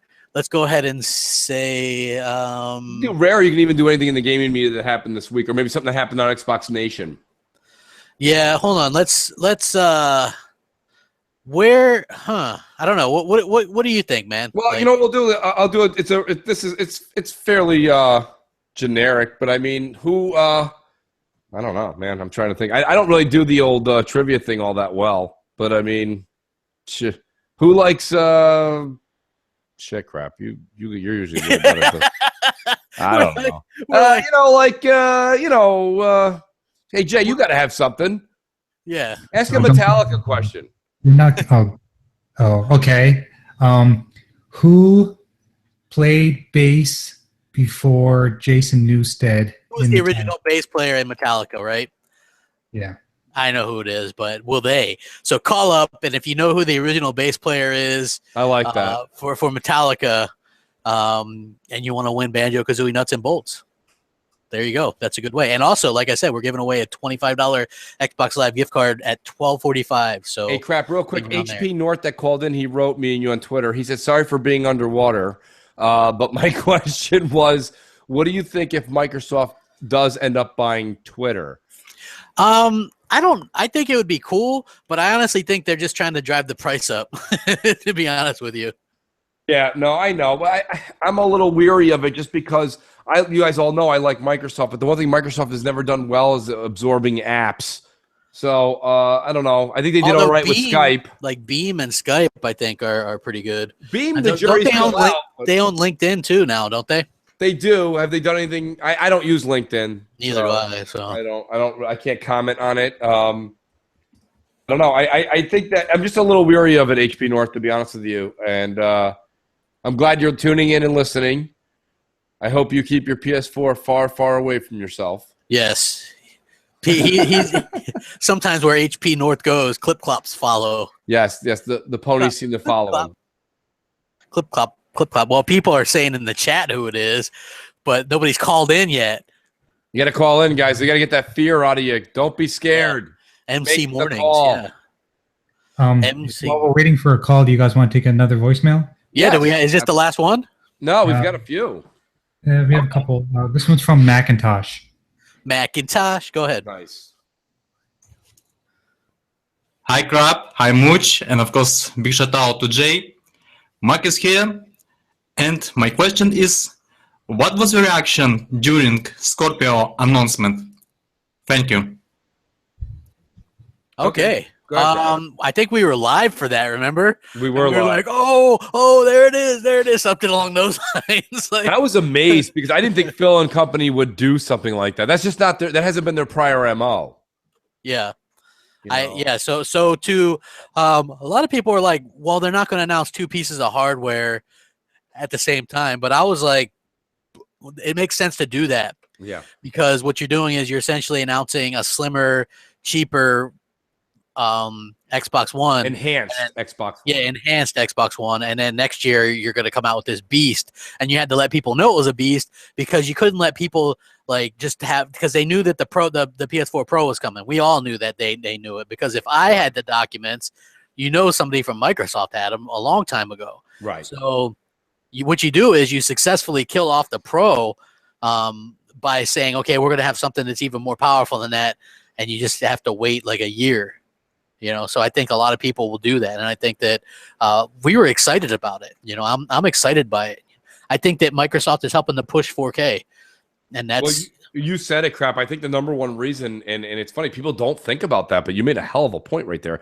The number one reason here is that we have a situation where if Microsoft released the Xbox One S at $299 and didn't say anything, and then all of a sudden at E3 or prior to E3 at the build, they're like, we're going to do a Scorpio, you're going to have the media be like, there we go again. Microsoft pulling $300 out of every consumer's pocket and didn't tell us that a super premium Xbox was coming down the road. Now we have to double buy. Sony did it right. Sony told people right away, you know what I mean? And you'd hear that nonsense over and over again. So Microsoft covered themselves that way. But what was nice about it is nobody in the media can bitch about it because the PS4 Slim is, quote unquote, on paper, supposed to be the competitor to the Xbox One S Slim, right? Yeah. But the problem is that it's not. Microsoft is out-dueling their competition on both ends now because PS4 Vanilla and Xbox One Fat are both done. It's over. It's over. Both of them are only making the S and now the PS4 Slim. And the S is a better product than the Slim all the way around, the way around the circle. So now Microsoft has the current generation on lock. Then you go, well, wait a minute, Mooch, the Pro's coming out soon. I'm like, yep, the Pro is coming out soon. And what are you going to do with your Pro that I can't do on my Xbox One S? Play The Last of Us remastered? Yes, you can do that. You take that to the bank for $400. Enjoy yourself. I'm going to enjoy all the new games that come out looking exactly the same, upscaled, exactly the same as your Pro upscaled to 4K. Upscaled is upscaled, my friend. That's just the way it is. And then next year, Microsoft comes out, and I think we were talking about this earlier in the show, Crap. Next year, we have a huge benefit here. I think Microsoft does pull the trigger, and I think Scorpio comes out in September. That's my prediction. September 2017 is Scorpio because we all know September starts the holiday season. Listen, there was an article out in I don't know if it was the Times, the New York Times. People are already decorating for Christmas in September in the malls. You have to hear me out because it's all starting early crap. So my whole point here is that why wouldn't Microsoft, when Destiny 2 rumored and these other games rumored to be coming out next year in September, why wouldn't you want to go pick up, even with Sony having the marketing rights, Destiny 2 on Scorpio, 60 frames per second, or in 4K, whichever they decide, however the developer decides to utilize the power. Yeah. How great of an attack is that on anything Sony does with marketing rights? I agree. And we still have no calls. Nobody's calling in. Nobody's called. I guess nobody wants to play Banjo. I think. Well, listen. You know what's funny? Shout out to Matty Monk. You know, and he wrote to me and you crap. A lot of people have said this that have done like spot appearances on podcasts. A lot of people don't. They don't know what it's like coming on doing the pod. I'm not going to say it's as hard as doing like the Tonight Show, but there's a little something to being live on the air. I think it does catch a little bit with a bit of stage fright. So don't feel that way, folks. Call in. You just say your Twitter name or your whatever you're comfortable as an alias, and then state your question, and basically that's it. Yeah, exactly. Or in this case, an answer. But yeah. Is there a until we get that? Is there another voicemail, Jay? No, we're all out of voicemails. That was the last one. Voicemails. Yeah. So during the week, you guys call in and leave a voicemail for us, and then we will go ahead and play them, and you can ask questions, leave comments, whatever you guys want to mark out. Just be like, "You guys rock! I'm a Mooch maniac! Woo!" And you know what I mean? Just like just be yourselves, man, and have a good time with it. So, but I will say, whoever wants to win this $25 gift card, you've got like 12 minutes to sign up for a Skype because you're gonna have to call in. You got to call in. Yeah, somebody who's getting $25 and there it is. There it is. Yahtzee. Yahtzee. Hey, hello, Mooch and Crap. This is Luis from Hobbs, New Mexico. Nice. Or when there used to be arguments about which one's better, PlayStation or Xbox. Next year, do you think the simple argument of it just being more powerful, it could win the arguments just by saying it's dramatically more powerful? All right, that's all. Thank you. You want to take that one? Yeah, I think what he's saying is can Scorpio win with just saying we're more powerful and drop the mic? Is that how you took it, Crap?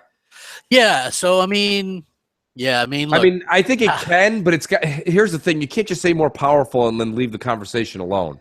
Yeah. You know, where's the power going? Yep. I think that you have to have games to show off the power and things like that. You can't just do what Sony did and be like, okay, well, we've got possibly 10 games that are going to be, upscaled to 4K that might be 1400p or whatever. You know what I mean? Like I think you gotta, and their first party games being able to run native 4K, I think is going to help out a lot. And just obviously having Xbox Live is going to help out a lot as well. So I think that you have to say, yeah, we're the most powerful, but also we have the best games, the best online. It's everything combined, right? Because you have more than just the power situation. Like Sony, a lot of people will say, well, the PS4 has that power advantage. And I'm like, well, it's not really a big power advantage. The reason why they did what they did wasn't because of something they did so great. It's because Microsoft shot themselves in the foot. Yeah. Yeah, that's basically it. Yeah. So, and Microsoft has taken away the ammo. If you notice that, look what happens when Sony has nothing.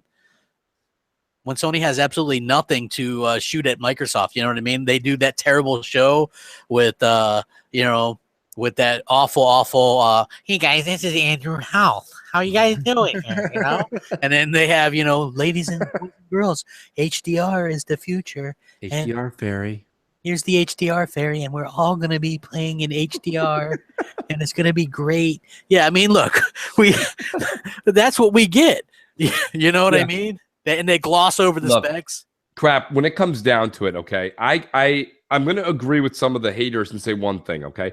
I could care less necessarily off the cuff, until we get to that era, about necessarily the 4K part of next generation. But let me tell you what I want, okay? I want 60 frames. And if that means it's 1080p 60 frames for all the games that come out next year, so let's say Destiny, okay? Well, see, the thing is, like you said, it's going to be hard for them to do it, but I don't think that it's that hard. Can they make a way that we could play like Destiny in 60 frames? If that's even feasible, that would be insane. Or let's take another game that's more like Halo 3. Well, Halo 3 they can do right now in 60 frames. But you know what I'm trying to say? Like, I would like to see them make it so that we get all of our Forza games. Like, I watched the Forza Horizon 3 comparison between Xbox One S and PC. And don't get me wrong, the Xbox One S completely holds its own, so there's no question about it. But that 60 frames was just a thing of beauty. Hey, MNC Mornings, what do you want? We got a call. Hopefully they're trying to win this code. It's Jose from Spain living in the UK. Do you think it's possible that devs who are in bed with Sony, such as Bungie, for example, opt not to make games run better on the Xbox One Scorpio in order to provide parity between the PS4 Pro and the Xbox One Scorpio? Great show, guys. That's a good question, but the problem with that is the Xbox Scorpio is getting PC versions of games, so it's not even getting PS4 versions or Xbox One versions. You know, it's getting like it's going to have like real true 4K texture versions of games. So I think that's going to be the main difference. So, you know, they can't. I don't think this helps. Do you think this helps PC people come a little bit more on the Xbox side now that it looks like PC ports and Xbox, you know, Scorpio games are going to be made in unison?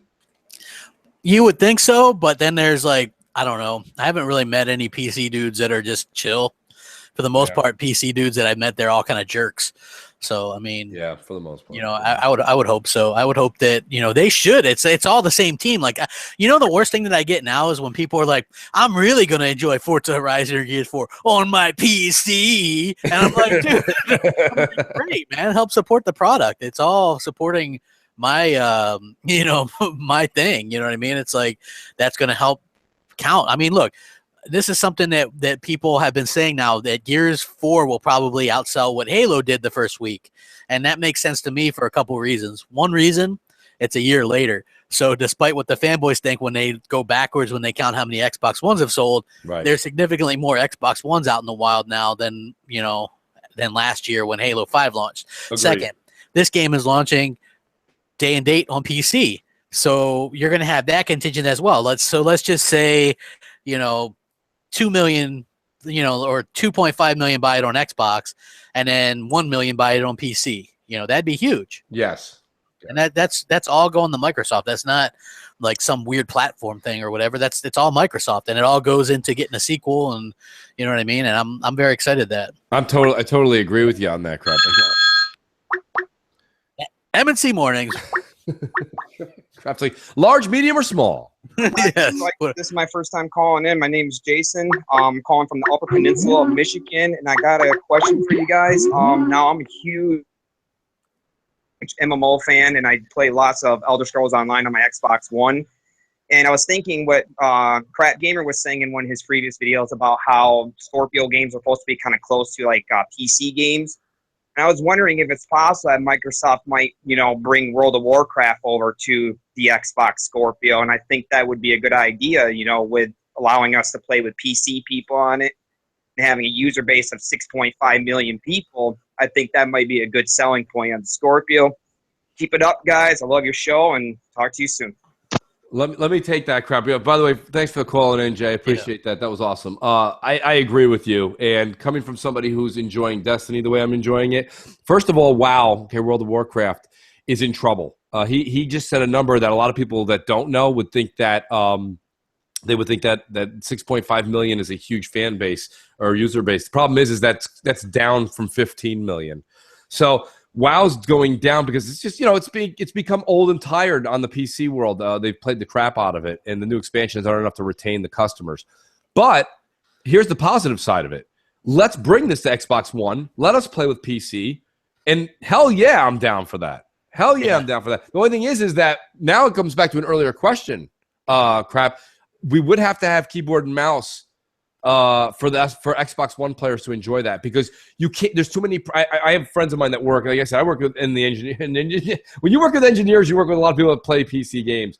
These guys play PC, and they're big WoW fans, and they're like, listen, I know you always push Xbox this and Xbox that, but they're like, you really can't play WoW without a keyboard. And I'm like, and they explained it to me, and I'm like, yeah, all right, I'll relinquish my usual, but you're wrong here, because he's right. Yeah. So when Microsoft puts out, I don't want no third-party crap, and I don't think we'll get that with Microsoft. When Microsoft puts out an actual Xbox One keyboard and mouse, adapter or accessory, I'll look into it. Only I'm not going to go buy it just haphazardly. But if it says buy this and play WoW, I'm definitely going to look into it, and I think you're going to get quite a large group of people that have been wanting to play that game. Yeah, and if you look at it, you can see if somebody's playing WoW if they're on Xbox as well. You know what I mean? Like if they're on PC and have Windows 10, it'll say they're playing World of Warcraft, right, on the Xbox One. So I think that Microsoft wants sort of people to play whatever they want. You know, so I would assume that I always thought that they should try to get something like League of Legends, all that stuff. You know what I mean? If their games are going to PC or going to Windows and PC, then why not the opposite? I mean, I'm not really going to be interested in playing that stuff, but why not go the opposite way as well? You know what I mean? Just in my opinion, I think that would be a really good thing. So nobody wants this other code, huh? Well, you know what I was going to say, Crap? Instead of doing, listen, the one thing that I think the next time, not this time here, we'll wait for the answer, but I think we should let just the next caller get it because it encourages callers. Yeah, the next caller gets the Banjo-Kazooie one. Yeah, you know what I mean? If you want it. It encourages callers, which is what we want. Mooch and Crap. Yeah, hey, Mooch and Crap, good morning. What's up? We still got him, Jay. Or is he? Did we lose him? Hey, There he is. This question is Cliff Burton, and I was wondering which edition console did you look? Which 4K TVs are you looking at? Hey.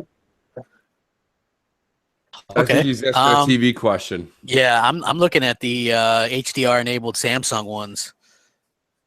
Well, those are the ones that mostly I've been looking at. Yeah, I mean that's the tip of the iceberg there, Crap. I'm looking more at the ones I'm looking at currently. The one I have my eye on is the 65-inch KS9500, which is a beast. It's a curved screen. You know, the thing about it is it's still kind of costly. So it's like wanted that to kind of drop down a little bit. So I can enjoy some, but the thing is now like I'm feeling this unnecessary like pressure to get it just so I can enjoy Gears and Forza and HDR and in 4K upscale. So I don't know, for some reason I'm kind of feeling like I got to go pay that price just because I want to have it now, but I've been trying to hold out as long as possible.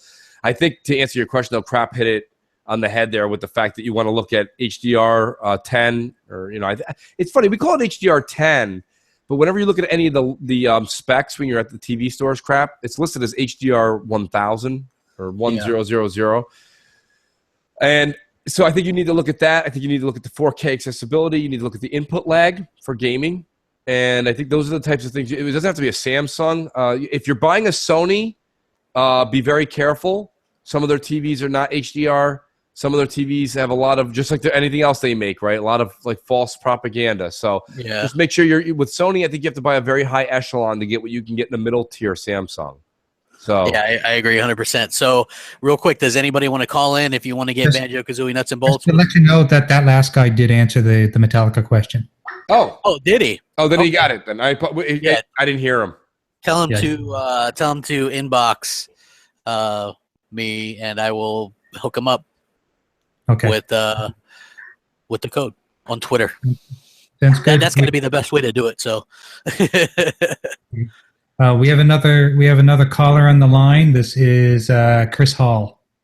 What's up, Chris?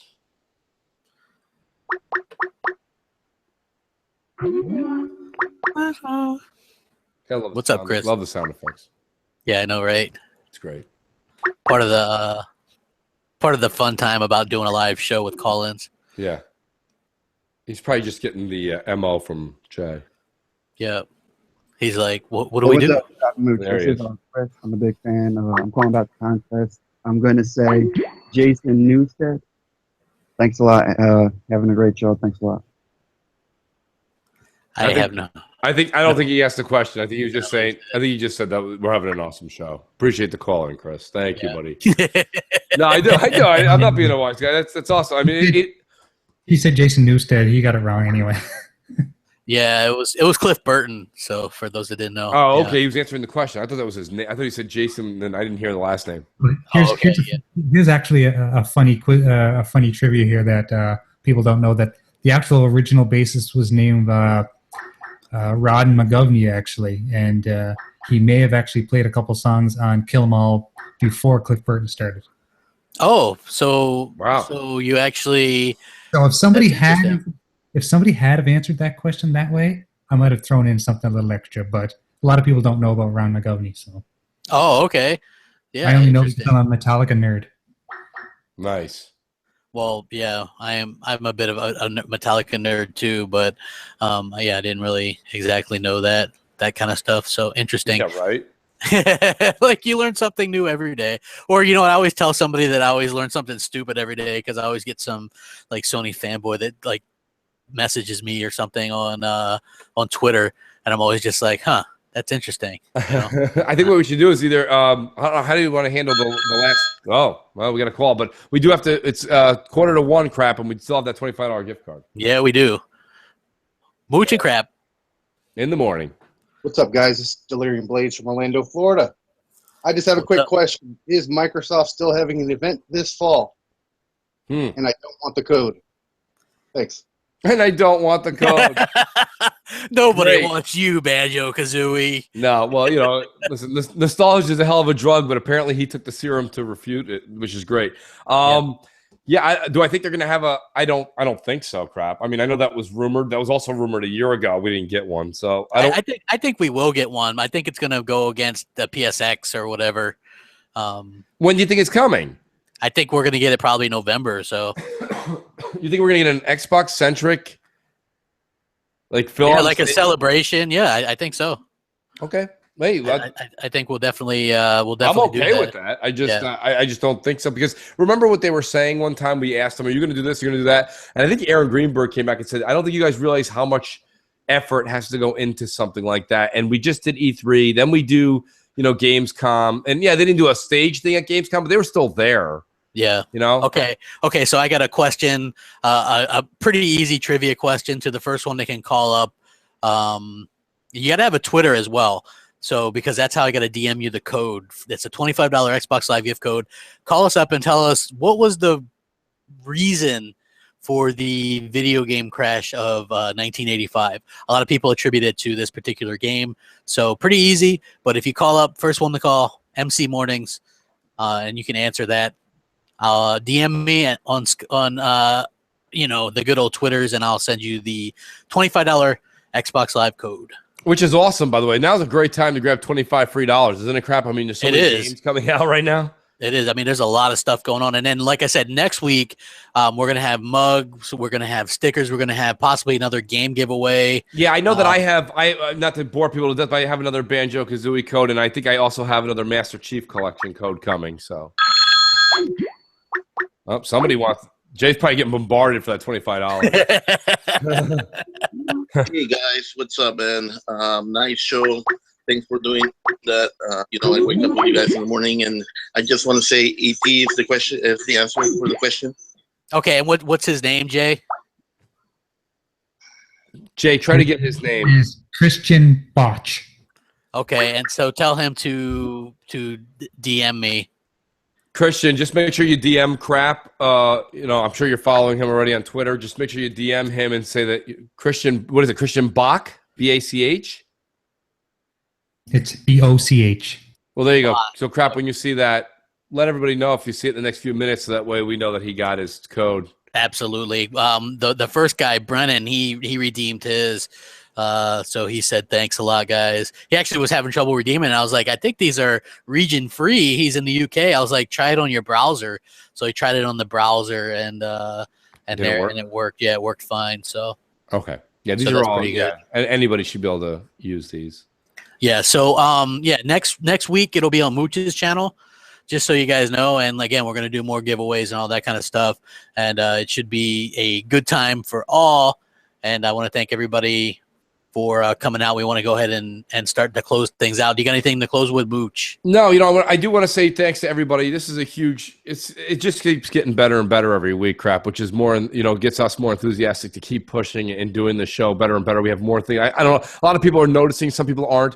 But we've got now we have newer software today running things than we did a week ago. I think you saw calls came through much clearer. You saw our intro was much more of a cleaner design. Yada, yada, yada, a lot of stuff coming down the pipe. I don't usually ask people to go to my channel and sub, but if you don't mind, I don't usually put that on a lot of my videos either. I just say this way we can keep M&C Mornings going strong, because next week we'll be on my channel, and we want to keep the same enthusiasm and live participation in the crowd. And if you're sub to me or you follow me on Twitter at least it's an easier way to see all the advertisements that me and Crap put out and being a part of the giveaways. So if you do that, I do appreciate it. If not, hey, I just appreciate you tuning in wherever you hear us. I thank you. And, you know, Crap, I'll tell you something. A lot of people have asked me to look into putting MNC Mornings on iTunes. So I think we should at least look into it in the next week or two. I know a lot of people have asked. Yeah, I mean, we could. We could. If you're not anti it, I would start to look into doing some of the paperwork and see if Jay Williams has any pointers. Yeah, that would be definitely something worth it. But Jay, you wanna cue that outro? Did you get it? Did you get a hold of Bach? Yeah, you know what was funny? Okay, and I was gonna talk to you about this off air real quick. Somebody's like, "Oh, I won the $25. It's Bach here," and it's not really him. That's even better. The real guy. His name is Christian Bach, Baach. Okay. Is that the guy, Jay? No, it's Boch. Okay, because this other guy messaged me named Boch. He goes, "Hey, I won the $25. Christian Bosch here." But then this other guy is like, "Hey, I'm Christian Bach." So, yeah, interesting. Well, the funny thing is that I've got all the contact information here through Skype, so I can contact him. Okay, good. I'll give you the stuff, Jay. Yeah, give it to him, and then you can, Jay. Why don't you call him back? That way, we got the right guy. Because once we give it away, it's gone. Yeah, I'll give Jay. I'll give you the code, and then you, since you got the contact information. Yeah, so that way people won't try to. Yeah, screw Christian it out. Bach, you're gonna get a call directly from the producer with your winnings. Yeah. So yeah, congratulations, safer. and thanks everybody. We had like 350, watching earlier, and that's fantastic. Yes. Can you cue us up, Jay? Yeah, Jay, cue us up. We're all queued up. Let's All ride right, it guys, out. Thank you very much. Have a Enjoy your good Sunday. Let's go pro football. Yeah.